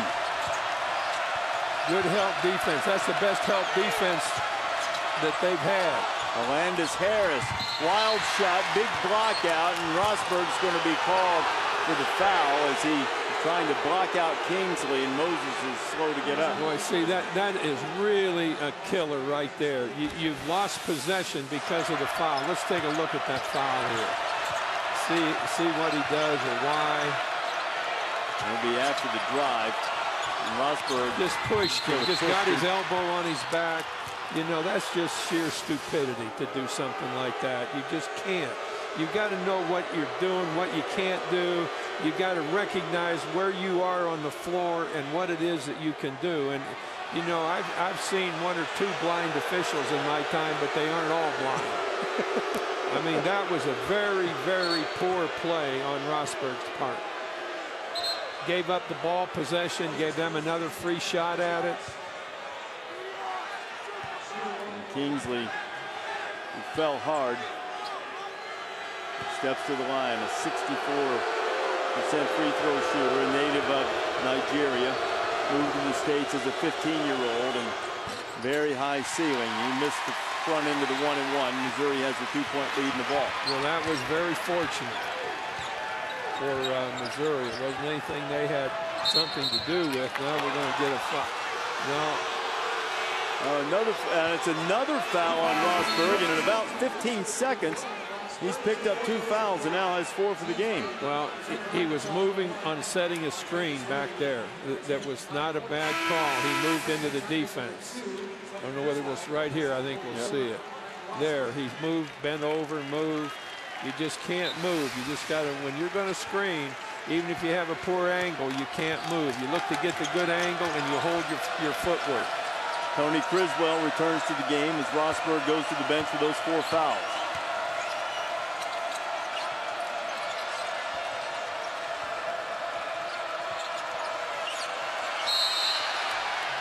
And Arkansas uses a timeout as Portis is in danger of getting a 5-second call. Arkansas will have 3 left. Just over 10 and a half to play for Columbia. Mizzou hanging on to the 2-point lead.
Truman the Tiger enjoying the official surfboard invitation from the Maui Invitational. This is the field for next year's group. Mizzou will be included along with Arizona and Pittsburgh, BYU, San Diego State, of course, homestanding Chaminade, Goodfield, November 24th through the 26th. Without a doubt, our buddy Jay Billis will be there. I think he is contractually obligated to spend an extended amount of time in Hawaii, though based on the fact that Jay's snowed in right now, I'm not going to give him too hard a time. One thing when you mention that, let's talk about, just for a moment, the great job Steve Fisher's done with San Diego State. It's been a tremendous coaching job. Rare loss. Fell to Wyoming the other night as Kai Madden goes to San Diego State's as good a defensive team as you'll find. There's that secondary help right there that Missouri didn't get. Driver make, no secondary help coming, got all the way to the bucket for the layup. Reaching the midway point of the second half, Jordan Clarkson gets in the lane and kisses it off the window. Friendly nighttime banking hours for Mizzou as they regain the lead.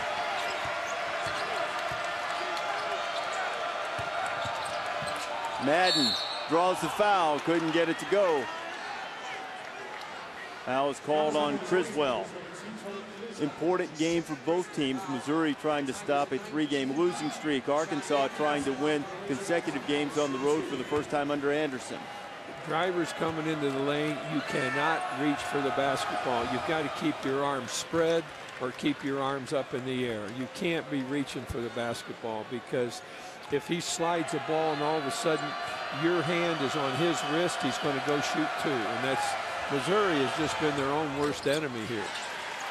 1 of 2 for Madden.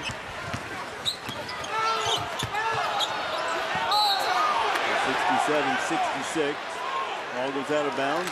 Last touch by Missouri. It'll be Razorback basketball.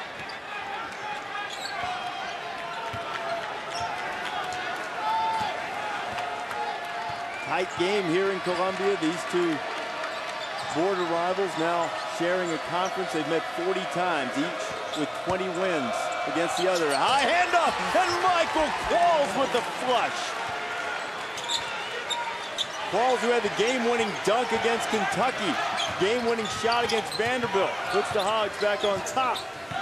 Trailed by as many as 11 in the second half. Jabari Brown, wild shot in traffic. Arkansas takes it away.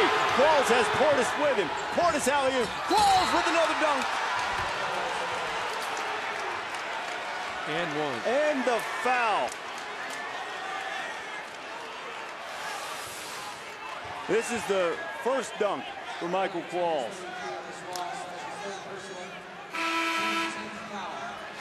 Foul was on Ross, his third, and now Michael Qualls, who's played very well since being suspended just after the last game against Missouri, he scored 4 quick points and a chance to make it 5. A chance to extend Arkansas's lead to 4. And he does. Have you mentioned Jabari Brown this half? Not except for the wild shot he took on that last end. The double team almost gets Clark to turn it over. Jordan Clarkson's having trouble. Knocked away by Wade, and Arkansas is feeling it right now. And it'll still be Missouri's ball, but Missouri Tigers look shaky right now against this defense, Bob. Oh, there's no question.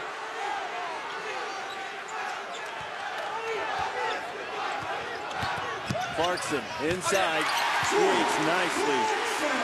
That again is that example of no second help. Tried to lob it to Portis, that was ill-advised. Now Jabari Brown in the open court. Jabari stumbles on his way to the basket, draws some contact, and Brown will go back to the free throw line where he scored 10 of his 19 points tonight. Harris picks up the foul, his third.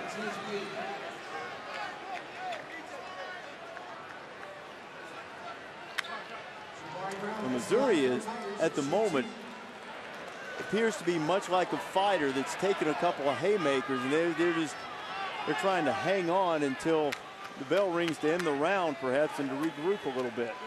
You know, you talk about a team's mistakes, which Missouri has made a lot of in the second half. But then you also have to give a lot of credit to Arkansas being down 10 and then utilize those mistakes that they've been given to get back into the ball game like they have. I mean, it was a great comeback that Arkansas has made. Not that they didn't receive a lot of help from Missouri, but they took the help that the opportunities they had and turned it into points. Jabari Brown now with 21, and we're tied at 71 with 8.5 to play, and the Tiger crowd making some noise.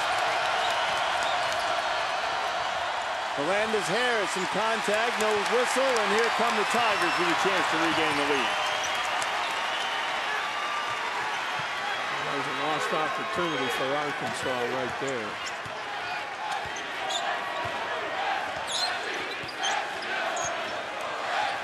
Brown got away with the walk and then got his shot blocked. Jabari's seemed to stumble a few times tonight on drives as he's tried to get some lift off the floor. 16 seconds left on the shot clock. Madden tries to take it away from Brown. Ross from the corner for 3. Tipped up, no good. Tipped good, Clarkson, and he's fouled. And that's the best play. Clarkson made the best play that Missouri has had in the second half. Went after that not once but twice and got it in for a 3-point try. ESPN's exclusive presentation of college basketball is presented by Reese's Peanut Butter Cups. The perfect combination of chocolate and peanut butter. And in part by TD Ameritrade.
In studio, we go to Hinkle Fieldhouse, where Creighton is trailing by 2 points to Butler, and who's going to get the ball? Of course, Doug McDermott behind the screen. He's got 26 on the night, 30 seconds left. Butler ball.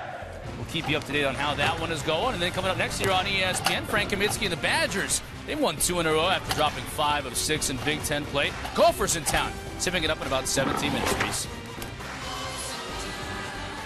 All right, Chris, man, we've had some great finishes the last few nights. Certainly Tyler Ennis' shot against Pittsburgh to keep Syracuse undefeated. Stanford, Washington had a great finish. We looked as if we were on our way to one here. This is a great play by Clarkson. Yeah, I mean, a really, really good play.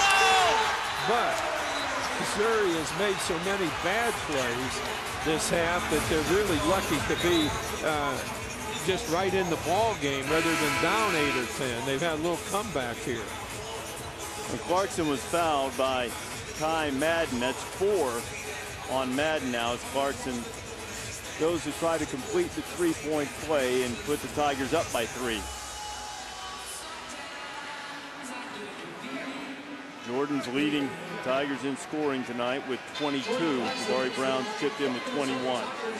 Ernest Ross with 14, the big 3, doing most of the damage for Haith's team, and a lot of it from the free throw line.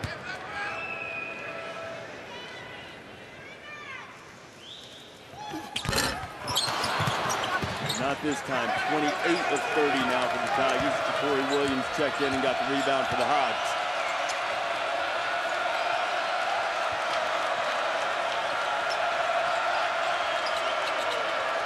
Portis travels. Well, for a second, they were going to call Williams for the push. But Bobby traveled. Good call. An unforced turnover largely by Arkansas. And turnovers, Coach, as you were mentioning, been a big problem for Missouri. Real big problem. There's a big difference in turnovers. Here, I think it's 6 to, what is it, 12? Yeah, 6 to 12. 12 turnovers, Missouri, 6 Arkansas, and that's just 6 more possessions. And Arkansas just turned it over in that last possession for just the 7th time tonight. Clarkson might have got away with a little push. Shot clock headed toward 10. They're not getting enough out of what they've got inside. Ross hit on his way to the bucket, and he'll shoot a couple. That again is, if we were to look at it again, we'd see Arkansas's defensive postman moves into the driver instead of just holding position. If he holds position, he's either going to draw the charge or it's going to be a very difficult attempt at a bucket. Ernest Ross 4 for 4 from the free throw line. Now 4 for 5. Corey Williams was called for that last foul. This qualifies as a cold streak of the Tigers from the free throw line. Ross got whacked a little bit on the drive. I think he's paying more attention to that than the free throw. You saw Jordan Clarkson running back toward the locker room. Ross makes the second one. He's got 15 and 10, his 3rd double-double of the season. How quickly Clarkson can get his issue squared away and get back on the floor for the Tigers. 74-71. Corey Williams from the baseline rattles out. Portis keeps it alive. Brown grabbed the rebound, and Portis with the unfortunate foul for him. Well, this is a really fortuitous situation here, but Brown earned it. He did a great job on the board.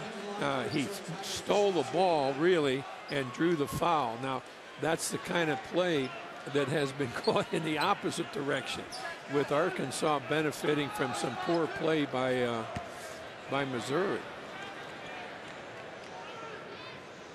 Brown made great athletic move to get that rebound. Brown hits the first. Be sure to catch a primetime doubleheader Saturday. We'll start with Duke and Maryland. Jabari Parker's playing as well as any player in the country, and that'll be followed at 9 by Florida and Kentucky. College game day from Rupp Arena in between there. Saturday showcase presented by 5 Hour Energy, and Saturday primetime presented by DirecTV. All of this part of Rivalry Week presented by Wendy's. You can see any game you want on the ESPN platform. Go watch ESPN. A big play by Brown.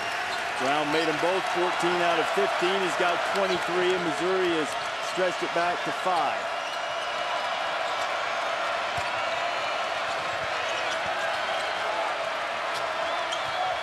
Bobby Portis, nice pump fake in the lane. Portis scores. How about Rosberg jumping by him instead of just going out and playing defense? I mean, he must think he's in a rope jumping contest.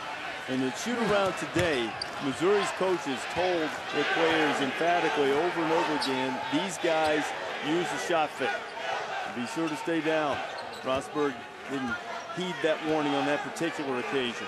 When you go out on a shooter, you just stop one step shy of bumping into him. I mean, you got to have that rule as a player.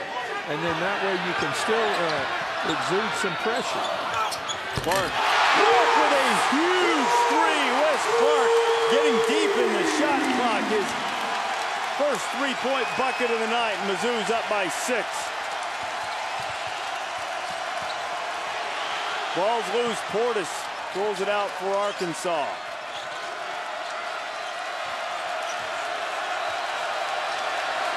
Five and a half to play in Columbia. Back and forth we've gone all night. Does Arkansas have another answer? Qualls to the basket. No. Portis with the tip. It won't go. And pulled away by Williams from Missouri.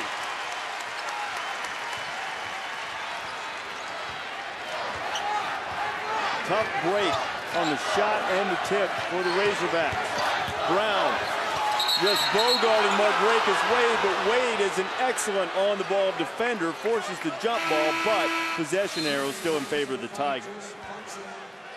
He used his strength, but Wade did a really good job to force the jump ball. Did a great job, saved the bucket, but I think that Missouri has to do a little bit more feeding the post than they do driving on the post. I think that those Arkansas kids inside, their inside defenders are very, very good against the drive down the lane. Wes Clark running the team while Jordan Clarkson is out of the game. And Wes hit one deep in the shot clock a few moments ago. Now Brown's going to try to do the same. Rims out. Qualls with the rebound for the Razorbacks. Portis gets the feed. A little too far under the basket. Good defense by Williams, and he forces the jump ball. And the possession arrow will favor Arkansas and stay on this end. Well, they defended that really well, even though Arkansas retains the ball. They got away without giving up a bucket there. They didn't charge. Madden has it roll out. Ross has the rebound. We're going to have a foul or a tie ball. And Cody Clark and Wes Clark, no relation, are now jawing at each other. Williams and Jabari Brown stepping in front of the freshman point guard. And what do we have here? I think Portis is carrying it away. I'm not sure if they called a foul or if they called a jump ball. The jump ball is in possession of Missouri. They did call a jump ball. It'll be Missouri basketball, and so rarely do you see the possession arrow change directions 3 times in about a minute.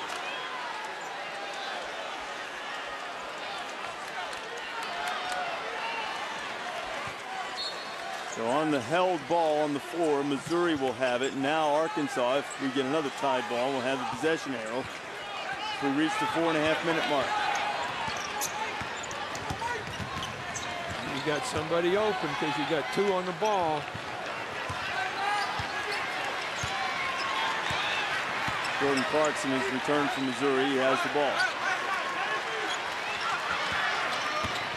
Clarkson extends that arm all the way to the basket. Jordan Clarkson. See, that's what we've been talking about. When that drive starts, the inside defenders have got to adjust and take away the pass, and they didn't. 24 for Clarkson, and Portis demanded the ball on the post, and he was fouled, and Bobby will go to the line.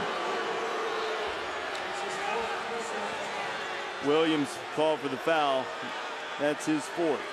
Next game's up, Minnesota and Wisconsin, as soon as we're done here in Columbia. And don't forget, with Louisville and Temple being postponed due to inclement weather in Philadelphia, they'll play tomorrow night, ESPN2, 6 o'clock Eastern time. Good way to spend Valentine's Day if you haven't made your plans yet. Let's watch Louisville and Temple. J3, as they call him, hasn't scored tonight, has picked up 4 fouls. The crowd trying to get on Bobby Portis. I'm not sure how they got 2 out of that. I think they're in the double bonus. Oh, the double bonus, okay. A lot of fouls called in this one, so Portis up to 10 fouls, as you know, both after 10 team fouls, you shoot 2 free throws, and that's where Arkansas is right now. Both teams have shot free throws very well. Missouri extraordinarily well. You know, this has been, I'll say this has been a very, very tough athletically played game for as many points as there are available. You know, there's 155 points up there on the board right now. How's that for math? Huh? The benefits of an education from The Ohio State University.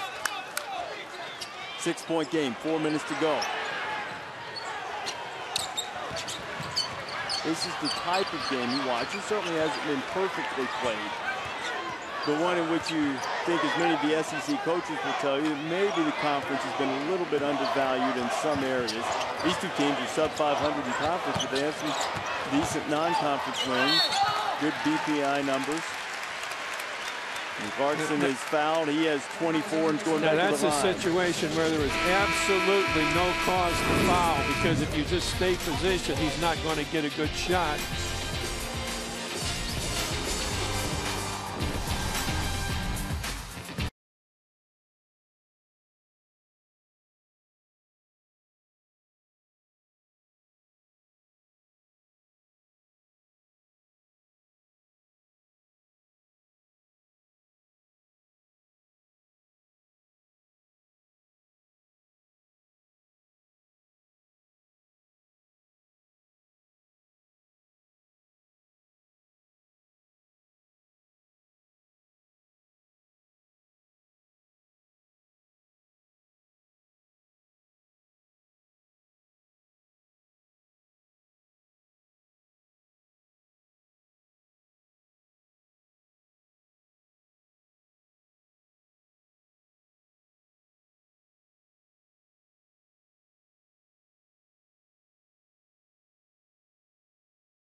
In studio, Creighton and Butler going right down to the wire. It's a 3-point lead for the Jays. Kellen Dunham is going to miss. Creighton gets the board, and they hold on for their 20th win of the year. Doug McDermott, 26 points for the Wooden Award candidate. Coming up next, Austin Hollins in Minnesota. They've had just 1 road win in Big Ten play this year. They could get another big one tonight at the Kohl Center against Wisconsin. They're going to tip it up in about 3 minutes' time on ESPN News. And as soon as we come to a conclusion of our game in Columbia, it'll be on ESPN, Reese. All right, Chris. High win for Creighton on the road. As you look at the top 10 in the SEC, see the significance of this game for Missouri and Arkansas and Joe Lunardi's latest projections. Missouri among the first 4 out. The biggest blot on Arkansas's resume, its road record. They won just 1 road game, that coming the last time out against Vanderbilt. A couple of surprise teams, not necessarily in tournament consideration right now. Mark Fox's team at Georgia's played very well in SEC play, now 7-4. Ole Miss beat this Missouri team last weekend, and they're sitting at 7-4 as well. Mike Anderson returning to Missouri. He's been here before. He was the head coach here 5 years. It's not his first trip back as the head coach of the Razorbacks. Clarkson now with 25.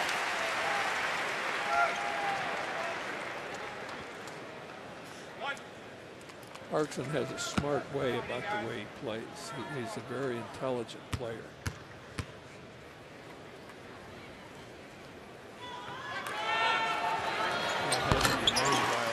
And he made it. And let it slide. 8-point lead for Missouri. Clarkson with 26, and now time becoming a bit of an enemy for the Razorbacks.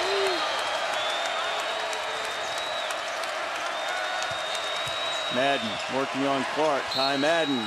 Clark got a hand on it, and through the din of the crowd, there was a whistle. Wes Clark's going to be called for the foul. That's his fourth.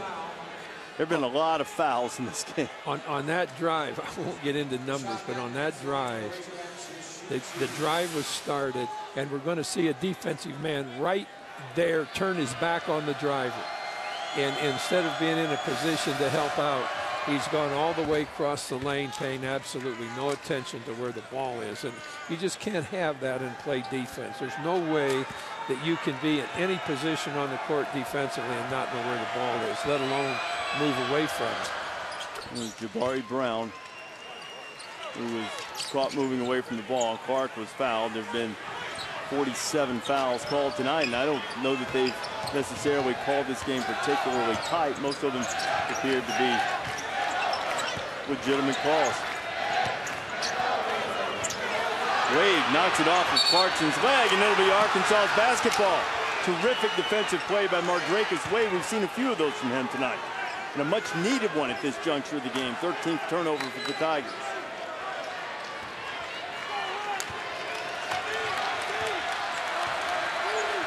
Down 6. 3 minutes left.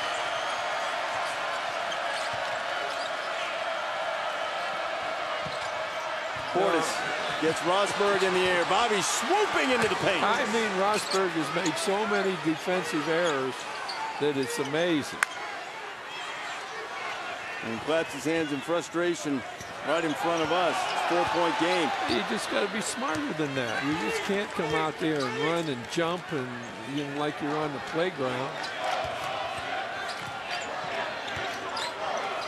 Big defensive play. Ball tapped away momentarily from Jabari Brown. Missouri keeps getting pushed out farther from the basket. Shot clock at 10. Brown against Portis. A little space. Jabari Brown, no. Ball loose on the floor, and there's another foul call.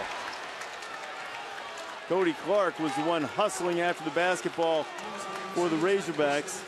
And foul was called on Ernest Ross, his fourth.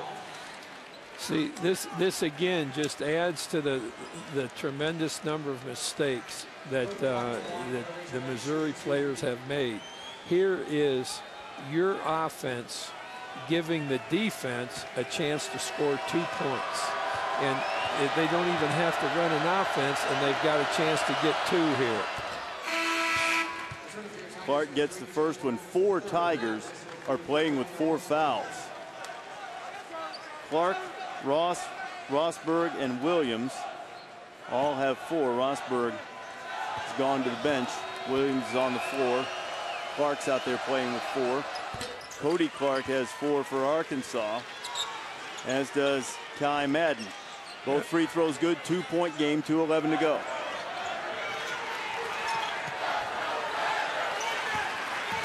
Freshman Clark. Kid out of Detroit. Playing down the gut of the game. Crucial one for Missouri as they try to snap a 3-game losing streak. Ernest Ross, wild shot to the bucket. Razorbacks have it, a chance to tie or go ahead. Qualls in the open floor, and Wes Clark is going to make him earn it from the free throw line. It's going to be it for Wes, but probably a smart defensive play to keep the Razorbacks from getting the easy bucket. Now, you're absolutely right. That was a smart defensive play, although it results in a foul because of a sure bucket if he didn't make that move. Well, Clark's going to be done for the night with his 5th foul. But Qualls will go to the line to tie. You know, this opportunity to score for Arkansas is a result of a very poor offensive possession for Missouri, preceding this opportunity to tie it up. What's been different in the second half about Missouri's offense? Has it been anything Arkansas has done defensively? Well, I think they've hurt themselves with so much dribbling out on top and trying to drive and then get the offense up high. They got guys all across the baseline. But when you move your offense up high, you've got great driving lanes then. And you've put the postman in position where he can drive. Had I been handling Missouri's offense, I would have gotten it up much higher than it's been in the second half. And when you have your offense down low, you take away the baseline drive. And basically, you hurt your postman. Qualls can't get it tied. The lane violation called on Jordan Clarkson, so Qualls will have another opportunity. I mean, it's just one after another. Both teams have played hard, but Missouri's made so many mistakes. It seems as if they're trying to give the Razorbacks every opportunity. Qualls cashes well, they have. Yeah. 1:50 to go. Tied up. 5 Arkansas players in double figures now. 40 meetings between these two all time. Each have won 20 with 1:45 to play. They're locked up at 83, and Missouri's going to call a timeout. 83-83, 31 seconds left on the shot clock as Frank Haight wants to try to settle his team down. We'll draw up a little something on the board against an Arkansas team that has had all manner of problems on the road really the last couple of years, but has shown tremendous resilience, a lot of fight, a lot of heart and scrappiness. They've got it all locked up at 83 right now as Missouri has been shaky coming down the stretch. They've relied on their backcourt. Jabari Brown has not had a great shooting night, but he's done most of his damage from the free throw line. 14 of his points coming from the charity stripe. He has 23. Clarkson with 26, and Arkansas has turned in an 8-0 run to turn that 83-75 deficit into a tie game for Mike Anderson. So as Mike Anderson calls the timeout to map out some strategy for the Razorbacks, let's check in with Chris Cotter. Chris? Reese, Joe Lenardi has Minnesota as one of his last 4 teams with a bye in the upcoming NCAA tournament. So they're squarely on the bubble. They could use a big road win. Tonight they could get it if they could beat Wisconsin at the Kohl Center right now, 4-2. Gophers on top. About 16 minutes left to go in the first half. That game over on ESPN News. As soon as we come to the conclusion of our game here in Columbia, Reese, we'll switch that game back over to ESPN. All right, Chris, we'll look forward to it. Joe Tessitore on the call on that one. I believe Joe was giving me a hard time about all of our games bleeding into the start of his. And this one's worth it. I tell you, Arkansas with 5 guys in double figures. Michael Qualls' last 2 from the free throw line tied it up for Anderson's team, and now Missouri having to deal with that Arkansas pressure, and frankly, the Tigers have been a little shaky in recent moments. With Clarkson into the front court with ease, Jordan all the way to the bucket. He missed the layup, and Arkansas has the rebound. A chance to go ahead for the Razorbacks.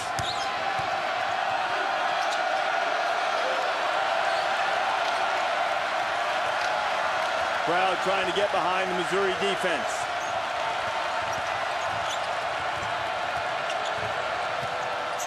Ty Madden. Wade to the bucket. Mardrakus Wade puts Arkansas up with 1:14 left.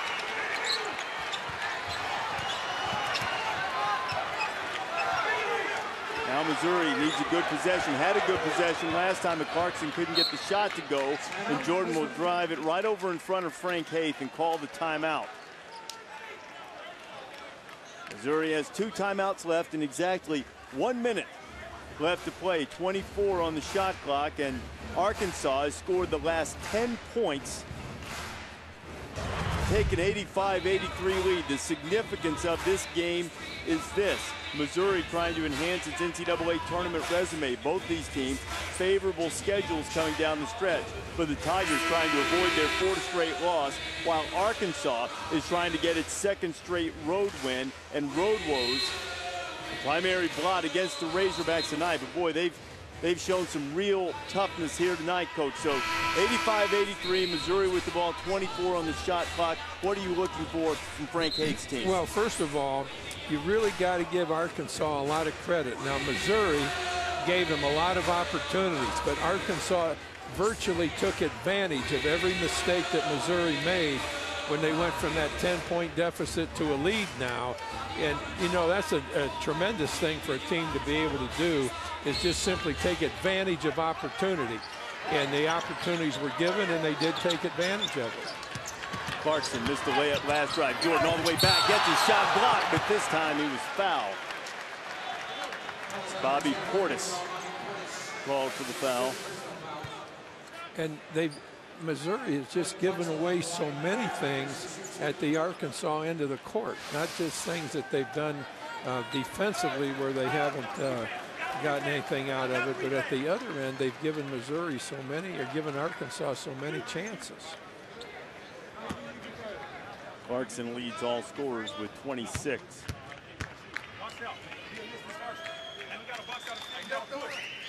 27. A little front iron, rolled it in. You continue to be prescient. Calling the free throws. Clarkson's hit 11 of 12 from the free throw line. This for the tie. Oh, no, he missed it. A little bit on that right rim. It's about a 19-second differential between the shot clock and the game clock. A 1-point lead for Arkansas, and Mike Anderson takes the timeout. He'll have one left. So now you've got plenty of time to shoot. What's your strategy here from Mike Anderson's point of view? Well, I think, again, I mentioned earlier, for me, I would run a high offense. I would take the ball out, get it to the high post man, have that complete area from the foul line and the foul line extended to the baseline open so you could drive or you could cut and receive a pass in there. That's how I always like to play in close games down the wire. You got a lot more going for you with a high offense than you do with a now, what's happened so much to Missouri in this half is that they've driven the ball in from a closed offense. In other words, there's been 2 and sometimes 3 people for Arkansas along the baseline that they've been able to really take away the drive from Missouri because of that. But now if Missouri brings it out higher, they've got a lot better chance to drive than they do with the offense they're playing so low. In terms of momentum and emotion coming down in the final month of the season, his last 47.6 seconds, huge for Frank Haith's team. They've lost their last 3. Lost a tough game in this building against Kentucky to start that slide. Now Arkansas with a 1-point lead and the ball.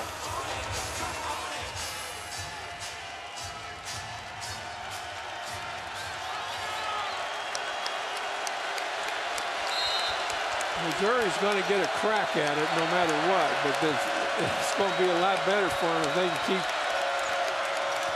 them from the foul line. They're going to run it all the way down.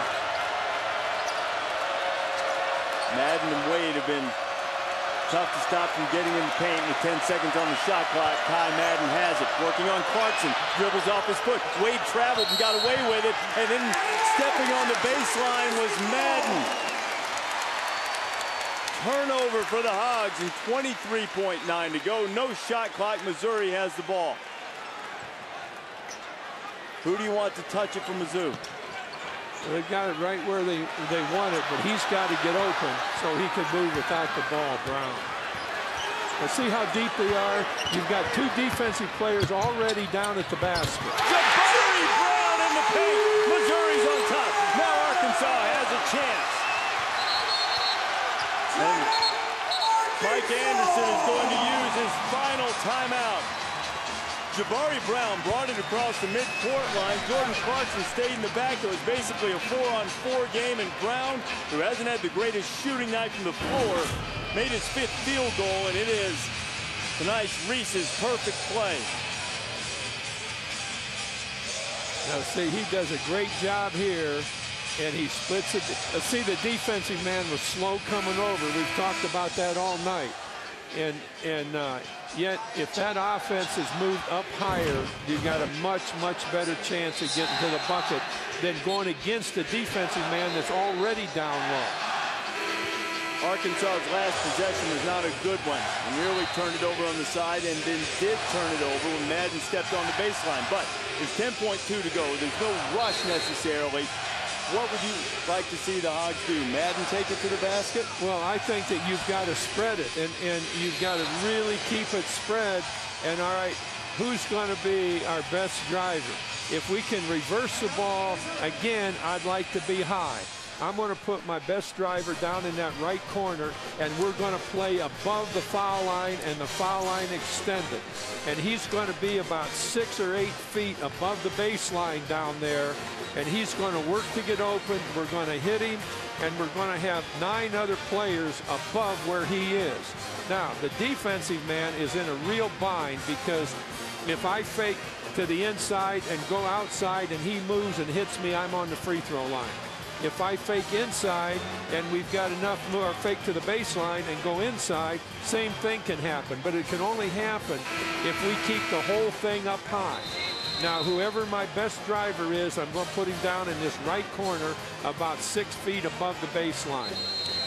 Last game for the Razorbacks, Michael Qualls hit a jumper to win it, and perhaps if the shot goes up early enough, you might want to make sure Qualls stays off that offensive glass. Against Kentucky, Qualls with a flying tip dunk as time expired, and the Razorbacks beat Kentucky in Fayetteville. So 2 game winners for Michael Qualls this season, and there he is. And Bob, he is in the right corner. Now, just where you wanted your best driver. That's where I want him, but I don't want anybody down low where they are either. I want everybody up high. Now, it's not out of the realm of possibility from what we've seen that Missouri might commit a foul here. Madden working on Clarkson. Kai Madden puts it up. It won't go. Fight for the rebound. Who has it? Jabari Brown does, and time expires, and Missouri hangs on 86 to 85.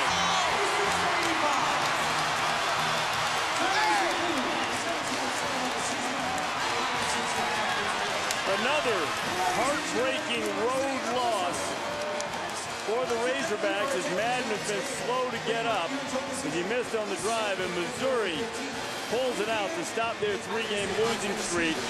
The winning points coming courtesy of Jabari Brown, who had 25 points tonight, and Qualls didn't have a chance to get the follow to give Arkansas the win. Let's take another look at this final attempt for Madden. Rosberg stood his ground that time and made the shot difficult. Yeah, instead of going into him, Rosberg just, the first thing I would do if I were the Missouri coach is I would keep Rosberg here tonight, or I'd keep him here, get him here first thing in the morning, and I would go through his poor positioning defensively throughout the course of the whole ball game, because I would be willing to bet we could figure that out as 8 or 10 points. So Missouri and Jabari Brown, they get the win, 86-85. Big Ten basketball is coming up next, Minnesota and Wisconsin. For Bob Knight and our entire ESPN crew, I'm Reese Davis. Thanks for watching this thriller. Now it's out to Madtown.